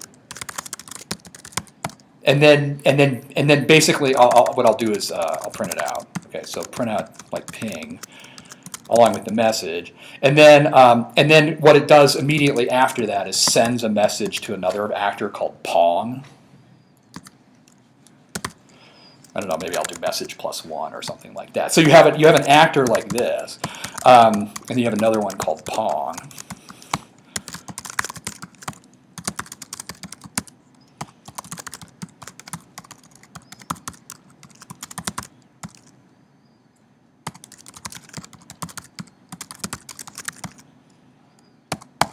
Like that. So what I have here is I have like two of these actors that they receive messages. But then what they're doing is like sending it like in a recursive cycle. Okay, so I have like ping sends to pong, and then pong receives a message and sends it back to ping. And this thing is essentially supposed to set up an infinite message cycle in the system. It turns out if you're working with like actual actor tasks in like a concurrency framework or something like that, they can usually handle this. It might make your head hurt or something like that, but essentially you have tasks that are sort of sending messages in a big cycle like that. This example, by the way, is partly why I have that special send function. Is I don't know how to do a recursive cycle send unless I have both things in existence. It's a little odd there. But so you can have something like that. You can say, okay, well that's pretty odd. Let's create like a ping task and a pong task. So now now the registry has like pong, printer, and ping in it. And then you could ask this question: well, what happens if I send ping like a message? Like if I send it 0, is the whole universe going to explode at this point, or what's going to happen at this point? And it turns out it sort of fails miserably in some way. Essentially what happens is it comes up and it says, well, okay, you got ping 0, pong 1. And then what ends up happening is it tries to send back into ping, and then the whole thing explodes. And the reason that it explodes is that Python thinks that the ping generator is already executing. And so what you're trying to do is like recursively invoke a generator function that's already in the process of doing something, and Python just is like, no. Not going to do that at all. Okay, so it's like, okay, that's just a bad idea. Okay, so it doesn't work because you're trying to recursively call into something that's already running. So if you look at that, you sort of realize that, okay, things like generators, not really quite the same as like an actor. I mean, it's like it has the send method on it, but it actually turns out that there's a bunch of stuff missing. Like it doesn't allow things like concurrent execution. It doesn't allow asynchronous message delivery. These are some things that people get in these like actor frameworks, as they want that. You also are sort of bound by normal Python rules. Like the send method is just like a normal function call, and you're kind of bound by the same limits of involving things like recursion, the call stack things like that. So you have some problems with that. But then if you kind of think about it, like how could you fix this? Like, could you make it work by doing some kind of clever trick? One of the things that you could try is maybe is wrapping a generator with a thread. Kind of the idea here is you would create maybe a message queue or something like that, and then you have a method that just sort of runs the thing in a thread and pulls things off a queue. I don't want to go in that direction. It's like let's not do that. You could try something else, which is to maybe write like a little message scheduler here. What is going on with this is I'm gonna re-implement the send method to maintain like a little message queue. So what I'm going to do is make a message queue, and then I'm going to re-implement the send method so that all it does is it just queues up the message.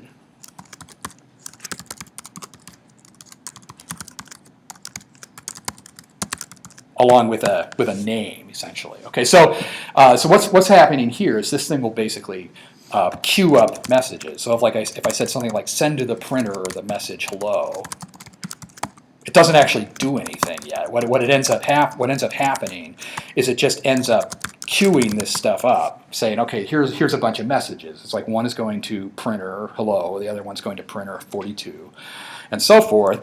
And then what it could do is write a support function, I don't know, maybe a run function, that all it does is it just cycles as long as this message queue has stuff in it.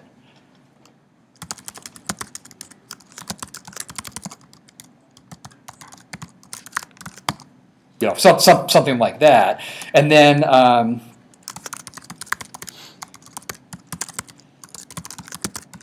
sends in a message like that. So what you have is this will essentially run the messages and send them into these coroutines. Just pause for a second. Everyone kind of still with me on what's going on there. Again, trying to use generators as little tasks there. Okay, and you can look at that and say, well, would something like that work with this ping pong example that I just did? Keep in mind that this registry has this pong task and the printer task and the ping task, and keep in mind that those functions are essentially recursively like sending data to each other. So again, ping is basically sending something to pong, and then pong is sending something back to ping. Would something like this message queue business and this run method, would it make that work? Could I come in here and say, ping or could I say send of ping the message 0, and then if I started running it, would the thing wake up and start running? And it does not. Let's see what happened. Let me see what happened here.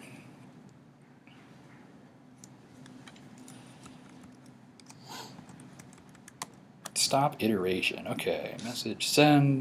Okay, I have to look at my code here. I might have a bug in the code. While true, send. Oh, I know why it's not working. It's not working because the thing terminated earlier. I'm like, okay, let's recreate it here. Okay, so so now the thing is basically running in like an infinite recursive cycle between the two. So you have like ping sending to pong, pong sending to ping. It's going in a cyclic loop over and over and over and over again. That's a little wild. I mean, in some sense, what's happened is we've again escaped Python's like recursion limit. You have two different functions that are like calling each other, again in a recursive cycle like that, and you're outside of the normal rules of like Python recursion and so forth. Yeah, question. So what does it mean for generator to be always executing? That was the error message that we got before.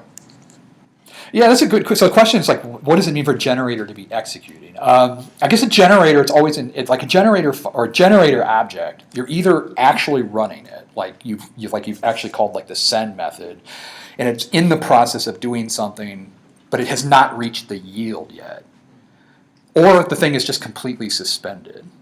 Like when a generator hits the yield statement, it just stops, and then it goes into like this suspended state. So because it's in that suspended state, if you were to unsuspend it, you could resuspend it, and that's why you get that error.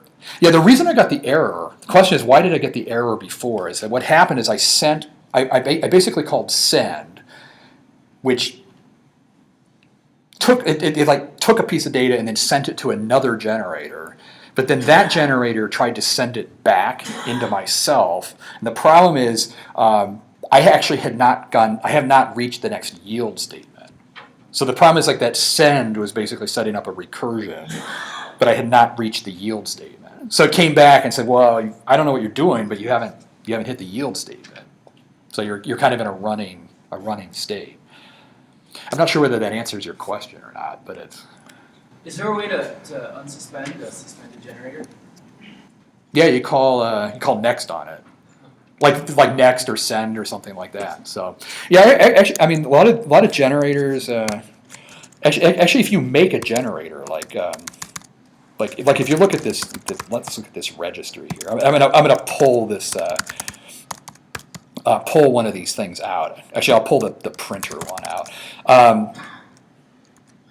Assuming that my terminal doesn't die here.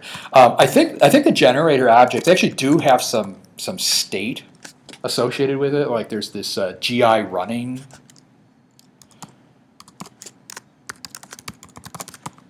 This is basically a flag that indicates whether the thing is actually executing or not, like inside the code. You could look at that. It's a little bit hard to maybe to sort of see that, but like if I were to run the thing and say send in to printer like that, it would say got 42. When it was actually producing that output, then that GI running would be set to true, essentially saying hey, you're running. But once it suspends again, it gets set to false. Okay. Now I guess looking at this, you say okay, where's Dave going exactly with this? Sort of looking at this example, it is still sort of a fake actor in some sense. I mean, I'm doing some kind of weird little trick with messaging and generators and so forth. I guess maybe the idea of doing that is not so much to get into concurrency or actors or anything like that, but really to just explore this idea that the yield statement again sort of lets you, I don't know, bend the space-time continuum or something like that. I mean, in some sense, you're taking this problem that involves like an infinite recursive cycle. You're doing some trick with the yield statement. Maybe running some things in the background, and somehow you're escaping the bounds of the recursion limit or something. I mean, it's a little weird, a little crazy. I mean, it's maybe just something to kind of think about, ponder for the next day or something like that. So there is that, and then let me see if there's other questions about that. We're about to jump off the complete deep end in a second here. So Can you combine that with the part we were talking about before to make a better asynchronous message? yeah, the question was, can you combine it with the the previous half or the process pool stuff. the process pool stuff? Maybe, or maybe thread pools or something. I'd have to think about that, but yeah, maybe. All right. Well, The final thing that we're gonna, I know. We'll see how this this lasts. Is anybody into the red green show? Yeah, I don't know. Okay, so terrifying visitor here. So I was thinking, like, well, what would be a good way to end this tutorial? Like, what would be something sort of crazy to end with? I thought it would be kind of interesting to end with by writing a compiler.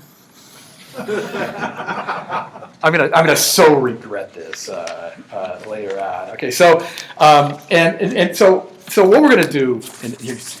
Where's Dave going with this? We actually have a little time to kind of spend on this. I'm gonna write a compiler for basically evaluating mathematical expressions, and the primary reason why is that the eval function is just for the weak, right? I mean, that's why would I do that? Got to do it myself, basically. So if you've never seen this done before, it's kind of an interesting exercise. Essentially, the idea on writing a compiler is that you need to take a bunch of input text, take like an expression like that, break it down into tokens, and then from there you're going to turn it into some kind of tree structure that represents the structure of that math expression. You have to capture things like the fact that the multiply is a stronger operator than the plus and the minus and so forth. And then you're going to have some code that walks a parse tree and somehow produces a result. Like it's like 9. Okay, it's almost too simple as to how to do that. So let's write a compiler, basically. It's like, okay, well, how would you do that?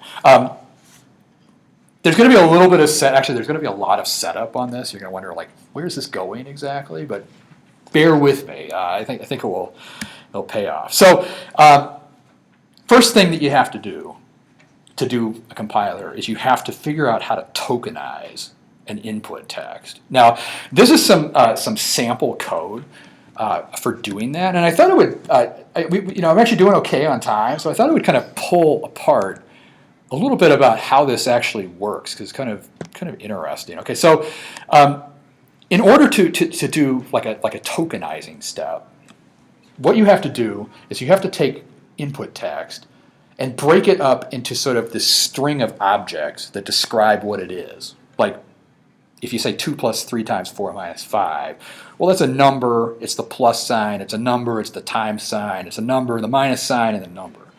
And then you have values here like, well, it's 2 plus 3 times 4 minus, and so forth. So you're taking text and kind of breaking it up.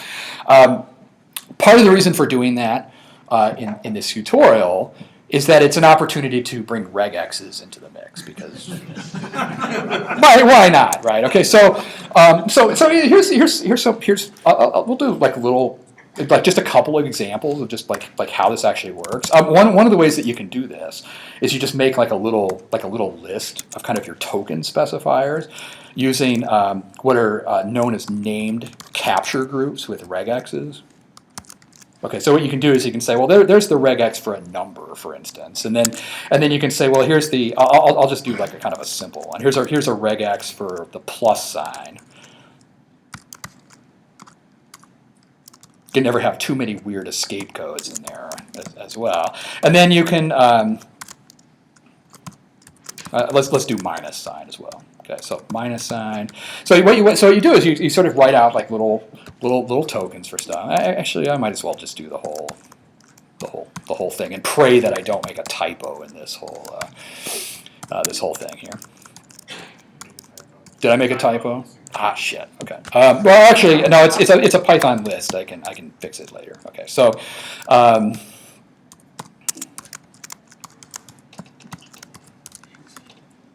Divide. Okay.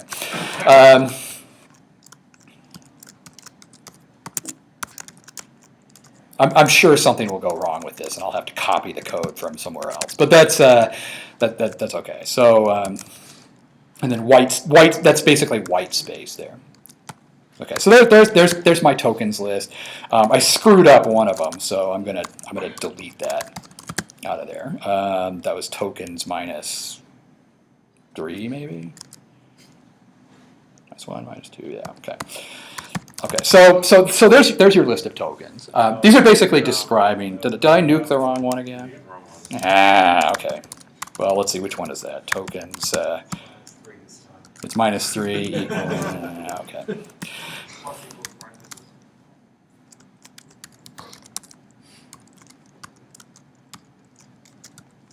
And I need a P on it too. Okay. Okay. Dave crashes and burns, and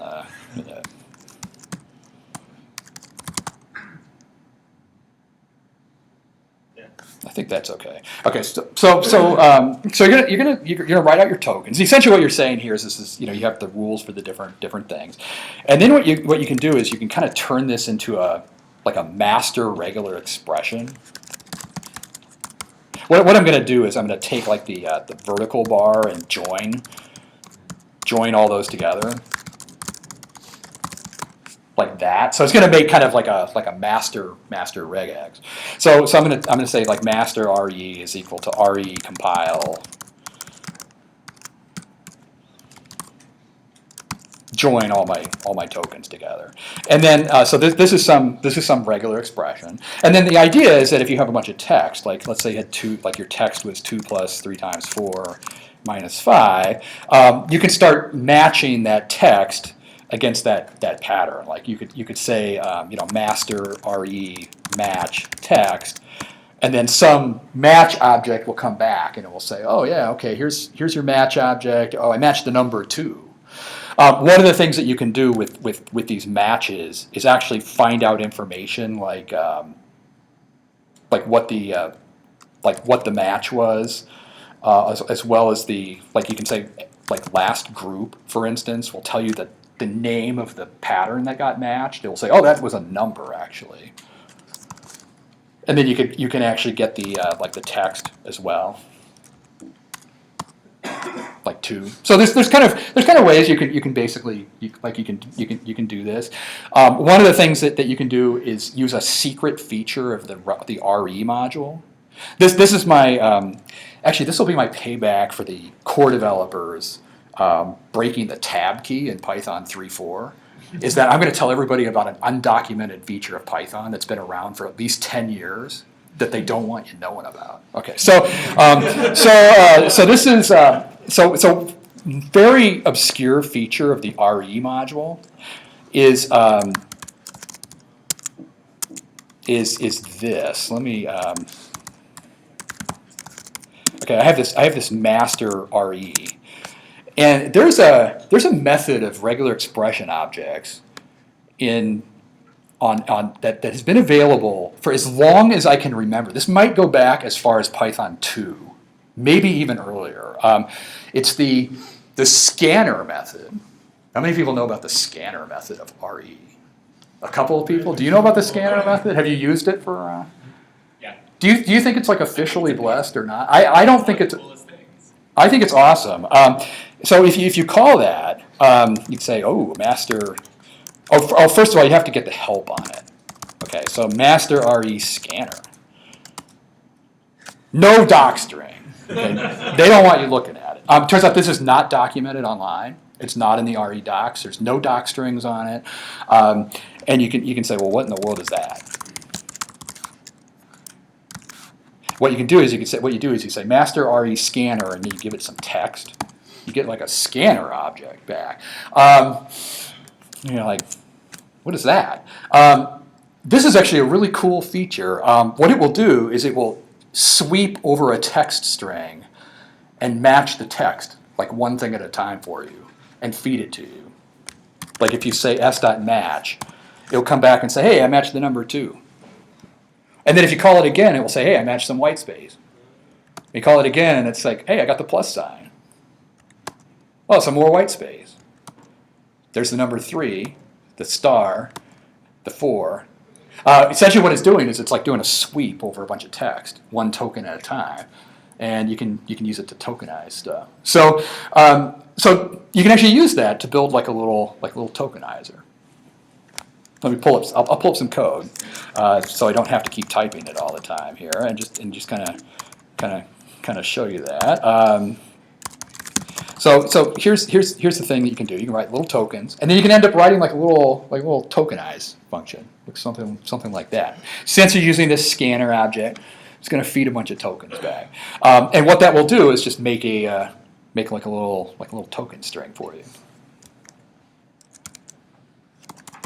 Here's how that would work. You could say like tokes is equal to tokenize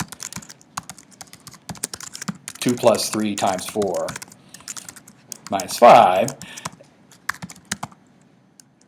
Of course, in this tutorial, it's going to come back as a generator object, because why not? You know, if you don't like generators, you shouldn't be here in the first place. So if you turn it into a list, it'll come back and say, well, okay, there's your token string. Okay, so first part of writing a compiler is to do that. Do a little bit of tokenizing, essentially. The second part of doing this is to write a parser of some kind. Now, this is by far the most evil part of this, because we're essentially talking about like the first 5 weeks of like a compiler course at the university, where the guy is, an instructor will come up and like prove all sorts of horrible theorems about LR parsing, all sorts of things, which of course I'm going to do now because I used to be a professor. But no, but essentially what you're doing is kind of matching a grammar to these tokens.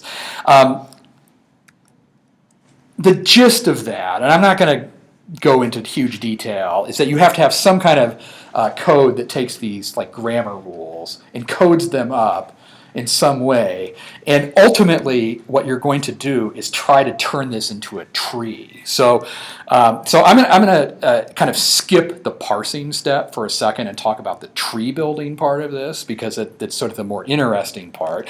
The goal of this parser is essentially to build up like a bunch of tree nodes. This thing keeps cutting out on me. That's bothering me. But so here's kind of the idea. I'm going to make some way of representing like different objects in this thing that I'm parsing.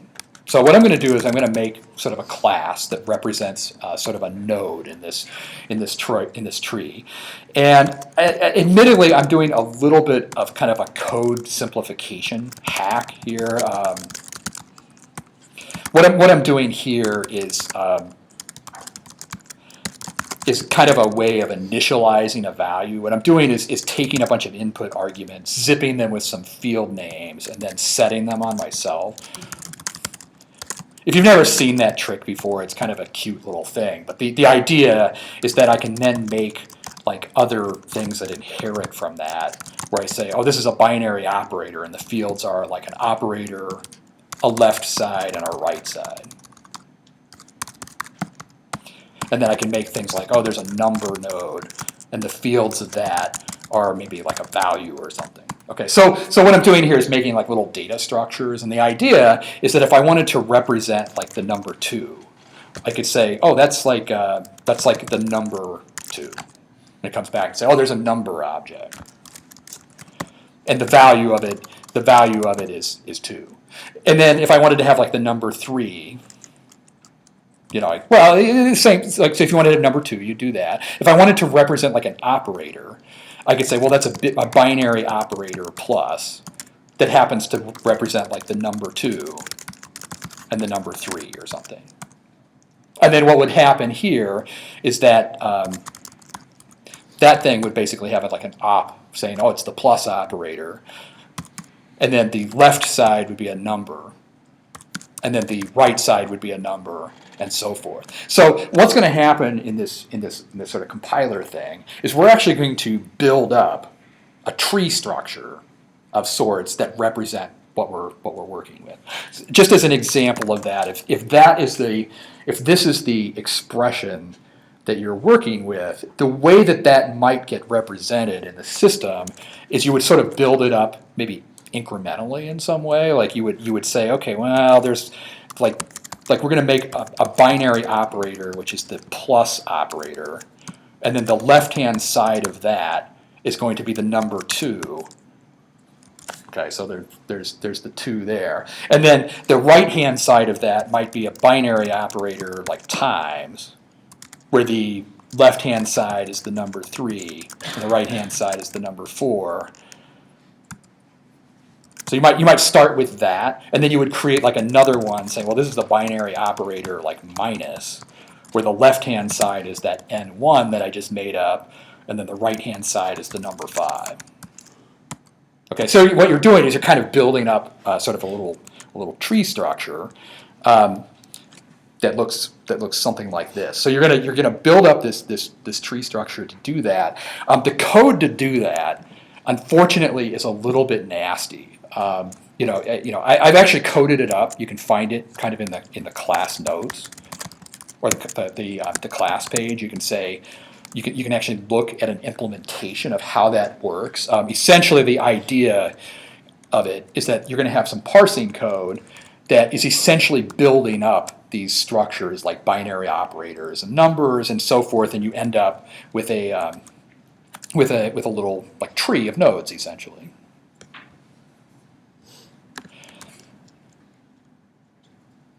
Okay, so that's how you do that. Is building up little nodes and trees and so forth like that. Let me just pause, see whether is everyone kind of okay with what's going on there. Again, we're going to have some parse tree that has all these nodes in it, and where this is going is. Again, as a former professor, I can simply say this is left as an exercise to the reader to fully represent parsing there. Where I'm actually going with this is more into the manipulation of these trees. Let's say you actually created a big tree structure like this. Okay, so you have this structure of all these nodes, like binary operator and numbers and so forth. You build up this large tree structure. How do you deal with that? What is the mechanism for dealing with like a nested tree structure like that? How do you navigate through it? How would you even print it out? How would you even view it? So a very standard way of doing that is to implement something known as the visitor pattern. It's kind of a neat little trick. What I'm going to do is just kind of illustrate what this visitor pattern is about. The idea is that you have these different kinds of nodes, right? You have a binary operator, you have a number, and you might have more, like in a real system. Man, this thing keeps cutting out. You would have all sorts of different objects, like numbers and variables and so forth. What you're gonna do is you're gonna make a little class called node visitor, and you're gonna do a little magic trick in here where you're gonna say, okay, I'm gonna put a visit method on here where you hand me a node, and then what it's going to do is figure out like a name, or it's gonna say, you know what, I'm gonna make a name where I take the word visit underscore, and then what I'm gonna do is add like the type of the node along with like the name of the name of it. What I'm doing is I'm kind of taking like the type name of the node object, making a new name out of it, and then what I'm going to do is just do a horrible weird trick where I do something like this. What I'm going to do is call a method on myself using this new name essentially. So here's how this is going to work. If you create one of these things, like if I said v is equal to node visitor, and then I said v is equal to visit of like a binary operator or something, like that, what it's going to do is it's going to go in there, and it's actually going to try and trigger a method called visit binob. Okay, you can right now it's generating an error, right? It's saying, hey, you don't have visit binob. So what you end up doing instead is if you wanted to print something out, for instance, you would say, oh, I want to make a printer, and I'm going to make printer inherits from node visitor. And then what I'm going to do is implement the different methods. Like I could say, well, for binop, you give me a node, and then what I might do is like recursively call things on it. Like I would say, oh, let's print out, let's visit the, well, actually, what I'll do here is I'll print out, node.op, and then I'll recursively visit the left side like that. And then maybe I'll have another method here, like visit number.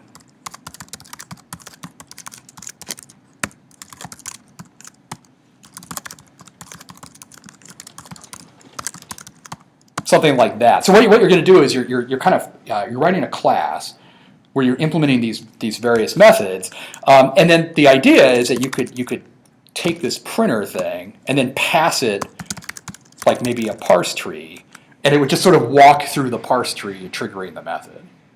Okay, so this is a fairly standard thing for walking through a tree. There's actually a whole bunch of very interesting stuff going on here, by the way, as far as modern Python. One of the things that's going on is this whole visitor pattern is one way of faking a switch statement. That's kind of what it's doing. You have like a whole bunch of different types of objects, and you're like, well, how do I dispatch on the type? I do this little visit hack, kind of like a switch statement. There's also something in Python 3.4 that I will admit I'm not fully got my head wrapped around yet, but there's like this single item, like single dispatch feature that got added in 3.4. I forget. Do you know what I'm talking about? It sounds familiar. There's this feature. Actually, we have a little time. Let me pull that up. If you go into like what's new in Python 3.4, there was this feature added.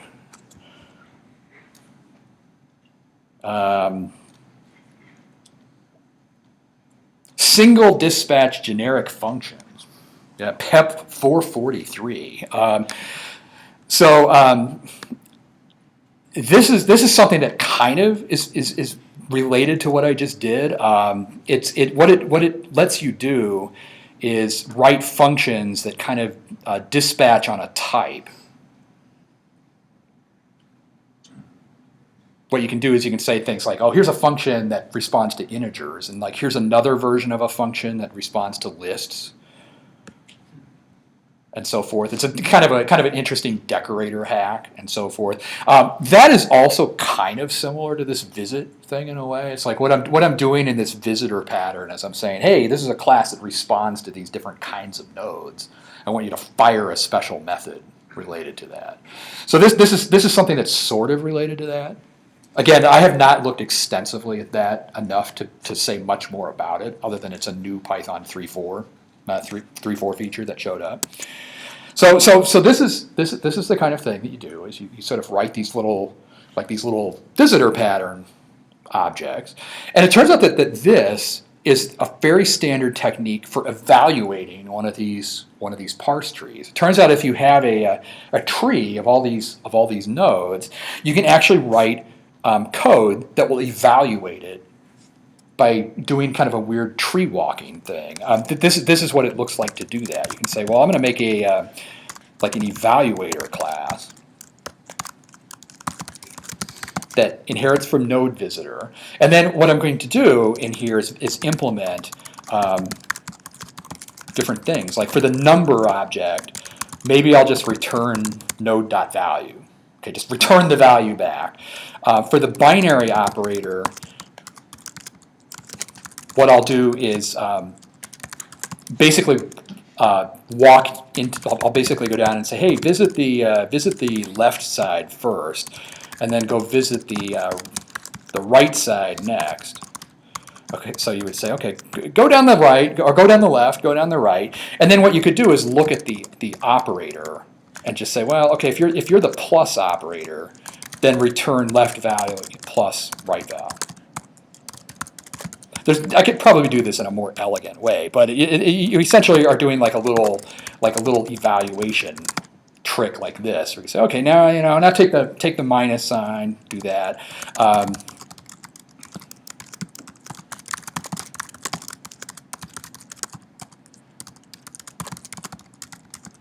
We'll do the full complement here. Okay, so. Okay, so you write code like that.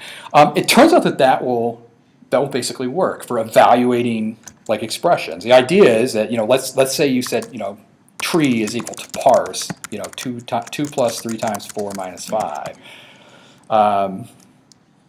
A string object is not an iterator. What is going on there?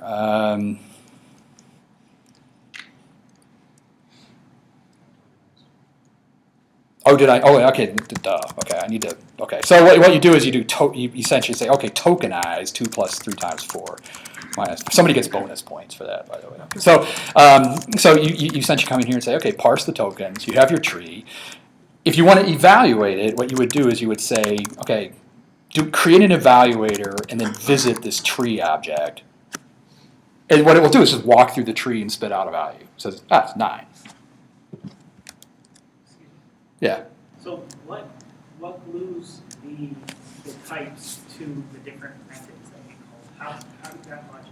Oh, the logic for that was this little evil bit of code here. There's essentially a base class. Yeah, the question was, how do the types get connected to the methods? There's essentially a base class that has a generic visit method in it, where you hand it a node, and then what it immediately does is look at the type of the node, and then rips off the type name. So it turns out for things like if this were your tree, the type of that, it comes back and says, oh, it's bin op, and then the type of that, or the name of it, it just says, oh, that's bin op. So there's a little bit of magic in the background, kind of connecting that up. If you want to try a different example, you could say things like tokens is equal to tokenize. I don't know, like 45 minus 37 plus 33 plus 4 times 5 minus 1. You know, there's sort of another example. Essentially, what's happening is that's creating a big token list. Okay, that's not very descriptive there, but actually I can just turn it into that. Okay, there's all of your tokens, and then if you want to turn it into a tree, you can say, okay, parse all of the tokens. Why is that? Okay, got too clever for my own good there. Okay, bad writing code that only works with a generator. That's not good.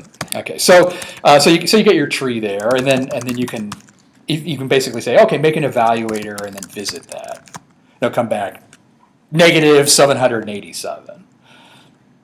Hopefully that's the correct answer. We'll take it on faith there. So you get into this tree building stuff. Now you can say, okay, where is Dave going with it? Like why did all of a sudden go all down this like compiler rat hole? I mean, what is that about? Well, the reason for going in this direction is that there are evil people in the world.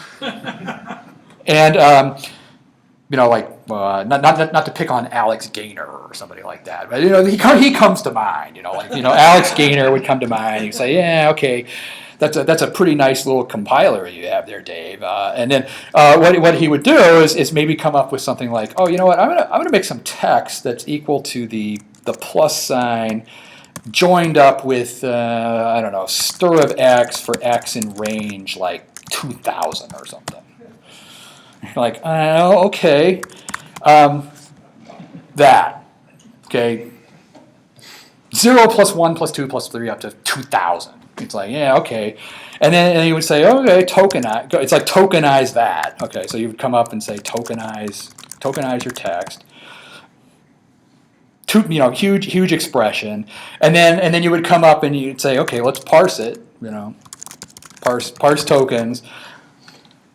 Looks good at this point. I mean, I have a binary operator, but then you would throw that into this like evaluator thing. Like you would say, okay, go evaluate it, and then boom, maximum recursion depth while calling a Python object. So you get these 1,000-level stack trays. And then Alex is basically laughing, and I was like, our compiler sucks, or whatever. So you take something like this visitor pattern thing, and it's like, oh, okay, this is a pretty standard, compiler trick, and again, going through all that stuff that we did there, and it's like parsing. That's like a serious CS course. I don't want to get into it too much, but you do get into this whole like death spiral thing where it's like somebody will hit it with this this horrible expression, and then you realize that this this visitor pattern is essentially plagued by this recursion problem. I mean, it's like, okay, I'm going down the left side, down the right side. Essentially what's happening in that evaluation is we have this very, very deeply nested tree structure. The thing recursively just goes down the left, and then it hits the recursion limit and just it's dead. I mean, you're just dead at that point. And and again, people will come up and say, yeah, well, I told you that was a terrible idea. This is John McCarthy, inventor of Lisp, saying, yeah, well, you shouldn't be doing that. Don't use Python. Use use some functional language. Use something with tail call, recursion elimination, optimization, that kind of stuff. So, so you're kind of stuck with this. You're saying, okay, I don't know. Okay, recursion, it's bad. And it kind of raises this question of, well, how would you not do recursion? And actually even a deeper question, how would you not do anything? The yield statement, right? It's like you're at a generator tutorial, right? I mean, you know the answer to this yield statement. Could you take something like that and just punt on the recursion? Like, could you take this visitor pattern thing and just say, you know what, recursion, yeah, that does suck. I'm not going to do it. No, yield. Like, basically what I'm going to do is I'm going to say, you know what, I'm just going to yield the left node. It's somebody else's problem at that point. Right? No, it's like, so that's the idea. Could you take the visitor pattern and just use the yield statement to punt it out, saying, no way am I going to do that. I don't want to do it. Forget about it. That's terrible, terrible idea to do that. Okay, this is frightening. How in the world would you do something like that? Like what would you do to make that work? And here is I'm going to try to go through the trick involved in doing this. This if you thought the future thing was insane, this will sort of take it up a notch. The way that this is going to work is I'm going to write a slight variation of that visit method that does kind of the same trick, but what it's going to do though is it's going to have this magic like use of the yield from. So the thinking on this. Okay, so here's the idea. It's going to essentially trigger like the visit method, and then it's going to look at the result and wrap it with a generator of some kind. Now this is let me see if I can let me type this up, because this is utterly sort of mind-boggling the way that this is going to work here. So what I'm going to have is I'm going to have this class node visitor, and I'm going to put this gen visit method on there, and it's actually going to do the exact same thing that I did before, which is I'm going to take the name visit, and I'm going to add in the type of the node name. Okay, so I'm going to do this the exact same thing that I did before, and then what I'm going to do is I'm going to call the function. I'm going to say, okay, invoke this name. Okay, so trigger the thing, but then this is the really bizarre magic trick. I'm going to turn the result into a generator.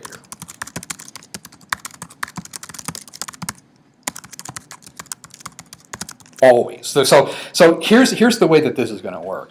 I'm going to do a little check on the result that essentially does one of the things it's going to do is it's going to check to see whether it's already a generator. Okay, that's what this little trick is doing. It's sort of saying, hey, if it's already a generator, I'm actually going to just do I do it? Yeah, I think I just did it. I think I just did return yield from result. Is that what I did in this? I better double check this because it's return. Oh, result. Okay, well it's okay. Yeah, sure. Okay, result equals. No, wait a minute. Let me just double check. Okay. Yeah. Okay, so if it's a generator, I'm just going to do that, and then I'm going to return the result otherwise. Okay, so I'm going to start with that, and you can look at that and you say, okay, God, what is that doing? Okay, so we're going to start with that. Here is the thinking on that. Let's say I have a node that's like a number node. There's my number object. It has a value on there. If I call this this gen visit thing, so let's say I had a evaluator. Where I said I have a evaluator that inherits from node visitor, and let's say I had some method like visit number on there, and I said return node.value.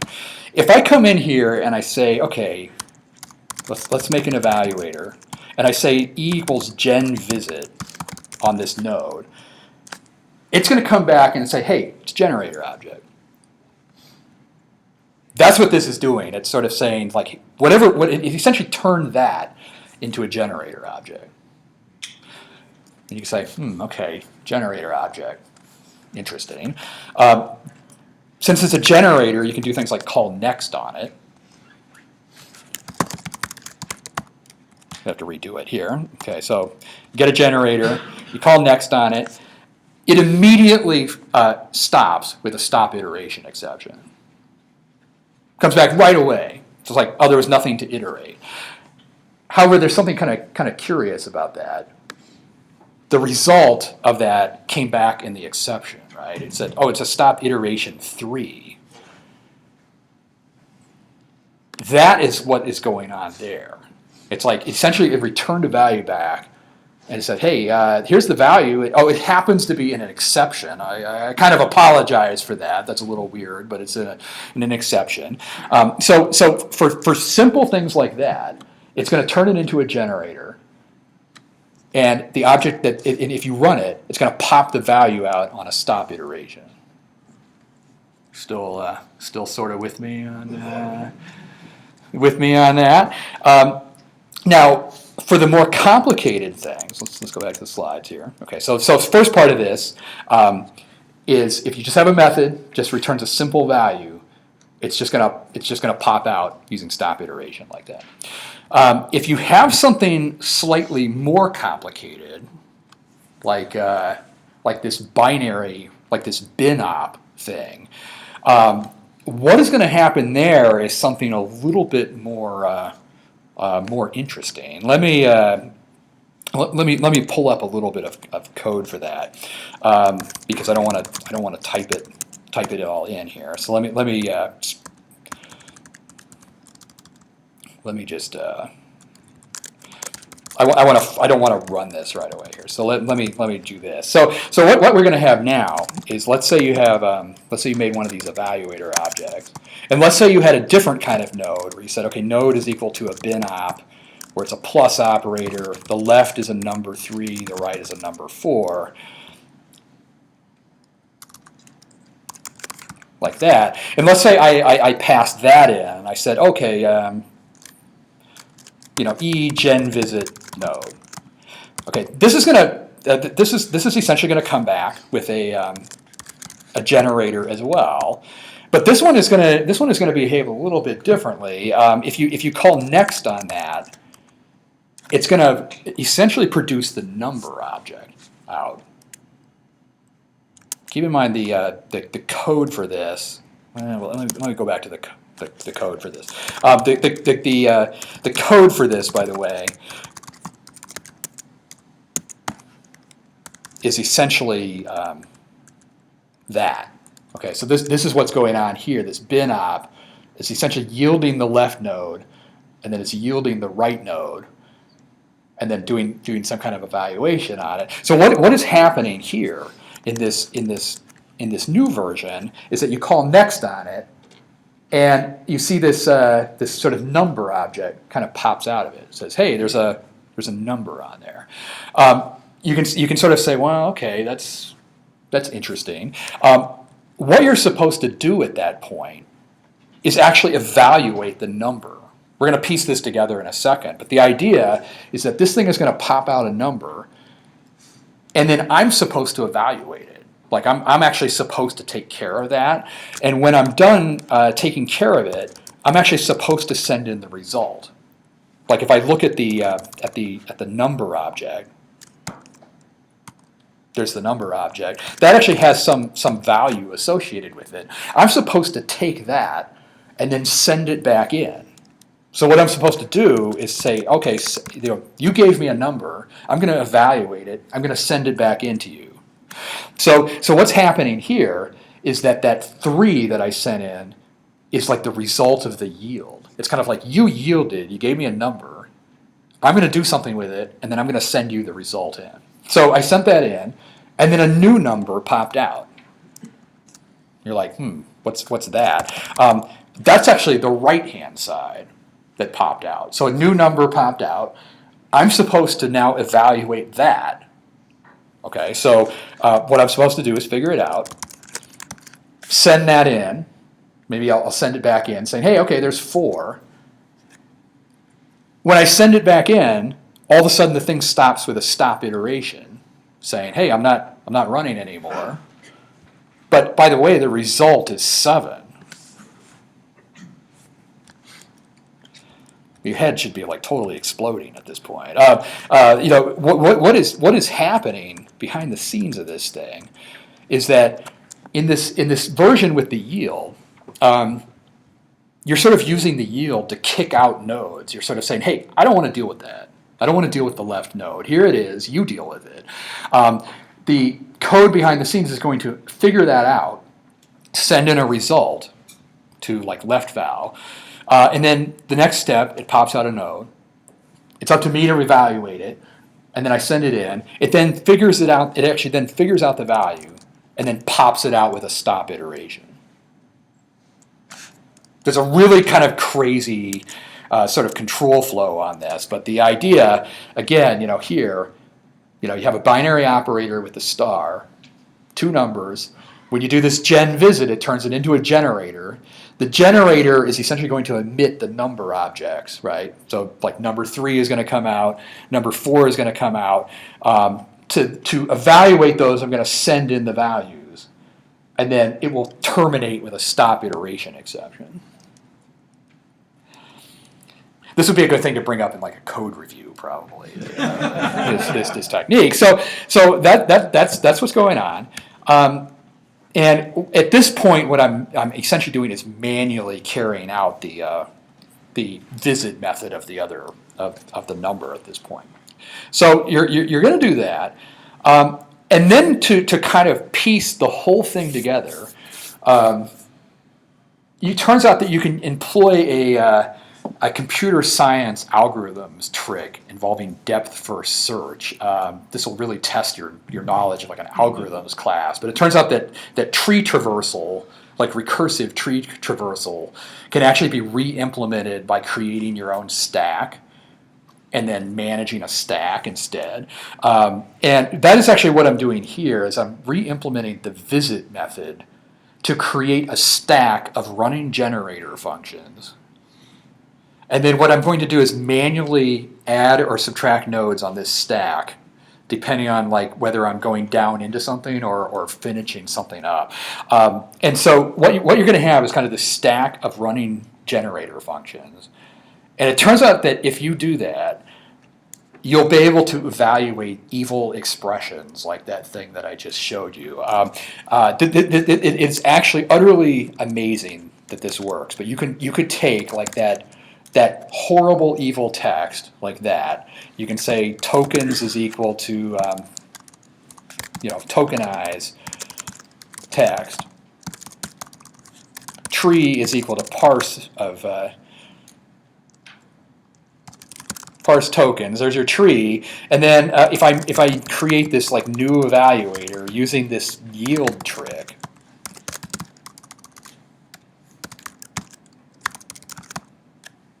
it actually runs fine, and it completely operates outside the recursion limit of Python. Extremely frightening kind of stuff going on there, but that is I sort of think that is completely amazing, actually. I mean, essentially the only thing that changed here is that in this little node visitor thing, we're using the yield statement to not do recursion. We're sort of saying, no, I'm not doing the recursion. Somebody else is doing the recursion, but I'm not doing it. And then behind the scenes of that, there's a little bit of code that is doing an evil magic trick involving generators. Essentially running the recursion on your behalf using like a stack in the background.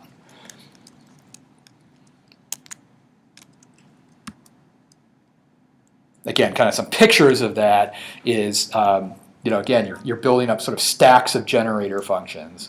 You're using yield as a way of sort of dropping down a level, and then return values are coming back through stop iteration. Yeah, cool. So how many of these actually got created? For that big parse tree, like 2,000. It actually did the recursion, but it did it in a different place. It's like it didn't do the recursion on the Python call stack. It actually did it in a Python list, in a totally different place. And there's no limit to that? No. Memory. Memory. Yeah, no. It's. I mean, like if you wanted to take like that text and make it even more, like you could say text is equal to plus join, strx for x in range. 10,000. I don't know. Let's do 100,000. Why not? So you could do something along that line, and you could say tokens is equal to tokenize text. Tree is equal to. I might live to regret this, by the way. Parse tokens. Okay, so it's kind of churning away on that. Again, this is like a 100,000 level deep tree structure that we're doing here, and then you could just say, well, okay. Actually, you could just say, well, evaluator visit tree. No problem. I mean, it's big. It's like so that did like a recursion, like 100,000 levels deep, but not using the Python call stack. I mean, essentially, you use the yield statement to like escape the confines of the Python call stack, and now you're doing it somewhere else. Yeah. So can you go over one more time what happened to the value of the stop iteration and how we actually got that out as the value? Yeah, let me. I think I have a slide on that. I mean, the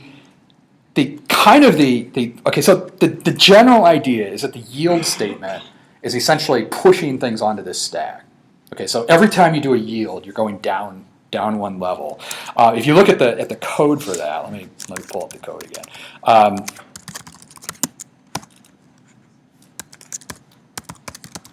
Okay, so here's kind of the stack, right? You have the stack of generators. Essentially what's happening is you try to send in a result using the send method, and then if anything comes back, so if anything comes back, or if it works, what you do is you just append kind of the result on the stack. So kind of the idea here is you say, okay, send in something. If I get anything back, then I'm gonna push it onto the stack and keep on going. If I have the stop iteration occurring, what's happening here is I pop something off of the stack. So I'm saying, okay, if it stopped, I'm done with it.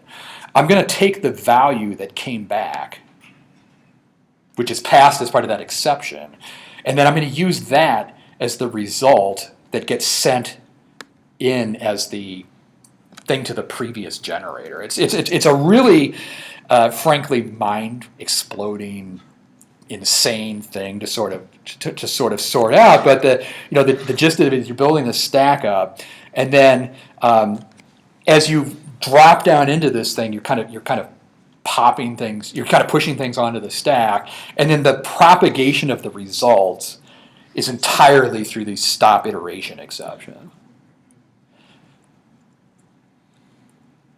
Actually, this would be a really good thing for a job interview, probably. So not the question there. Yeah.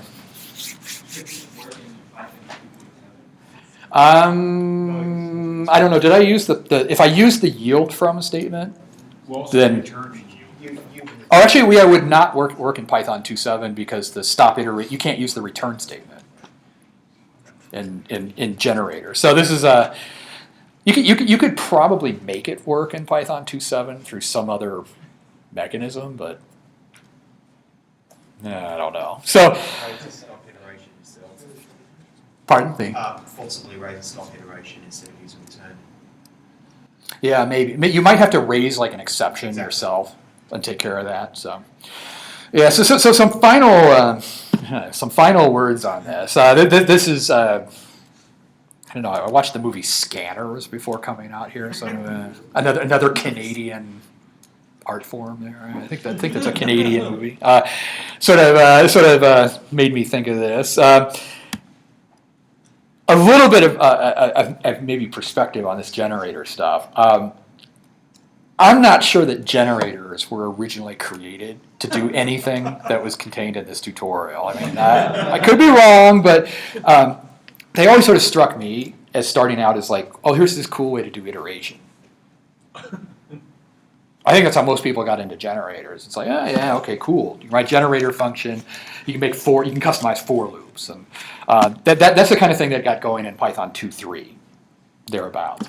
And then there was this, this sort of interesting turn in Python 2.5, which is where the coroutine support showed up. That's actually where the send method, the throw method, the close method, all of that stuff got added in Python 2.5.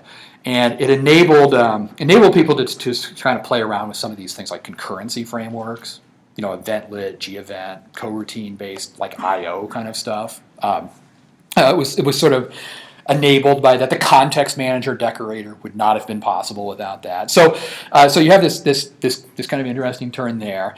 I would make the claim that the possibilities with generators goes way off the deep end with PEP 380.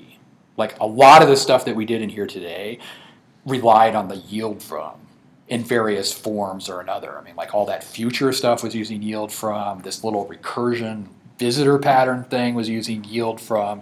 So a lot of like interesting stuff that opens up with that. I don't know, maybe it shouldn't have been opened up with that. I don't know, but it's really, really interesting stuff got opened up with that. The fact that you can bend control flow in this way is really interesting. I mean, doing things with like wrappers and futures and concurrency and messaging and recursion and so forth.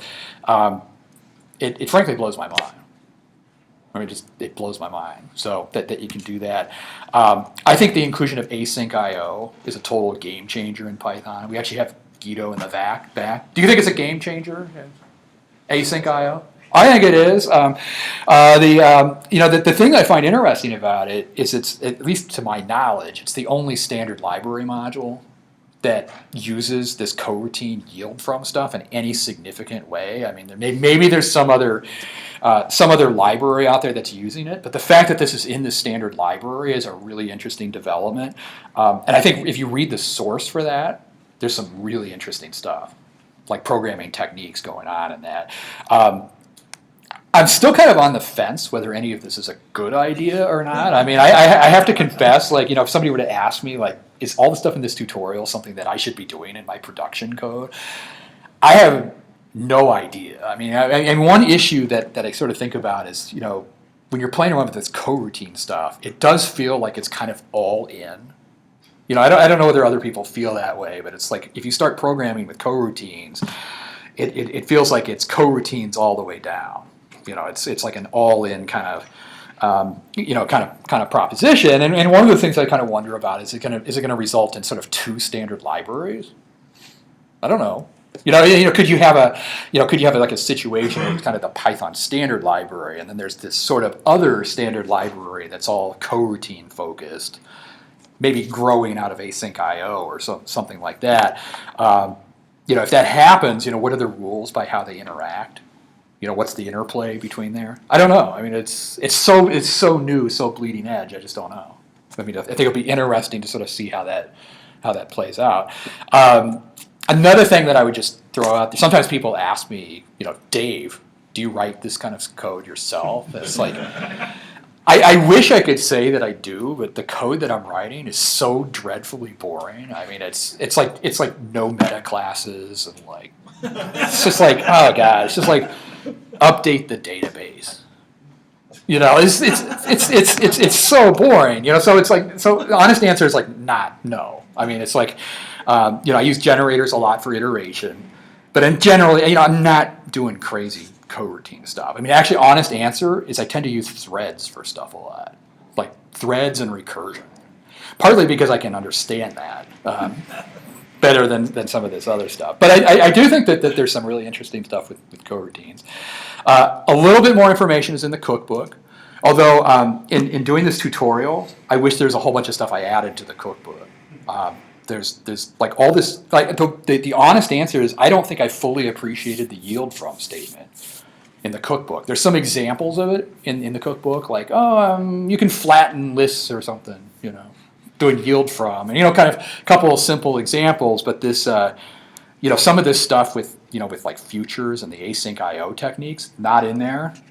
Never even occurred to me that you could do that stuff until I, you know, read some of the source for things.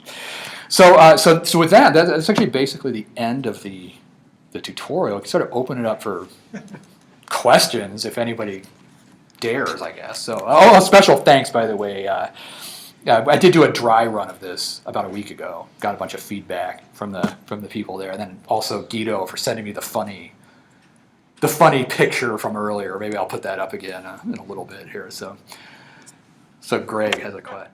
Generated went in the language. I was actually following Python dev back in those good old days, and my recollection of that was that some people wanted to add coroutines, and some people, I think Guido, maybe I could be wrong, said no, coroutines are too much, too complex. Let's do something simpler, focused just on iterations. So that's why we got generators. Am I completely misremembering? I think Tim Peters also pushed for sort of keeping it simple way. But the keep it simple crowd lost at the end after 10 years. It's a much more sort of subtle story actually. I mean, we couldn't have ended up where we are now without sort of making the first steps.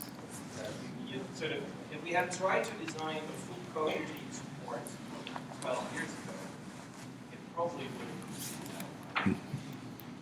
We wouldn't have sort of had any experience to know how to use it and how sort of what it was good for, and so we wouldn't have been able to design it right for the use cases. The use cases were unknown. By sort of dipping one toe in the water or sort of taking one step at a time, you generally sort of get an intuition for what are the right use cases, what are the interesting use cases, how to use them better.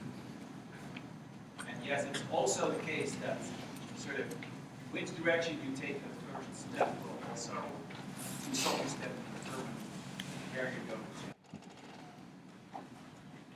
My other recollection from that time too, and you can correct me if I'm wrong, but I'm going to make the claim that stackless Python with like Christian Tismer and those guys, they were probably like 15 years ahead of their time because they were I mean, I remember going to Python conferences like 99, 2000 somewhere, you know, when they're talking about coroutines and stackless. I honestly could not wrap my brain around it at that time. I mean, maybe it's just me, like I'm damaged goods from being like a C programmer or something. You know, I come from C programming, and I remember going to talks where they're talking about all this stuff. Oh, yeah, coroutines and green threads and all this stuff, and it was, I mean, it seemed cool, but it just way over my head. And it's like, in some sense, it seems like we're almost coming full circle back to those kinds of concepts and things they were talking about 15 years ago. Slowly reinventing Common Motif. Yeah.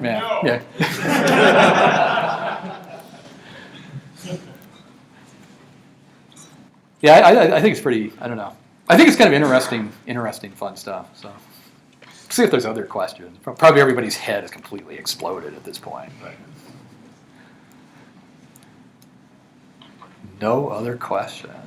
Probably I don't think we have the author and the RE module here, but is there any background on why that scanner method is a secret?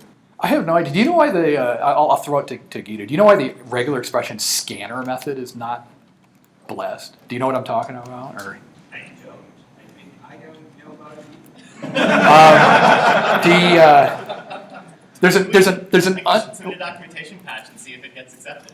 well, actually, no. Actually, I think there is. I think there actually is a patch. I don't know that I'll search for. I know that Raymond Henninger has malice towards it for reasons that I don't understand or fully grok. But there's a secret undocumented method in the RE module that has been there, I think, since 2.2, maybe even earlier. But it's been like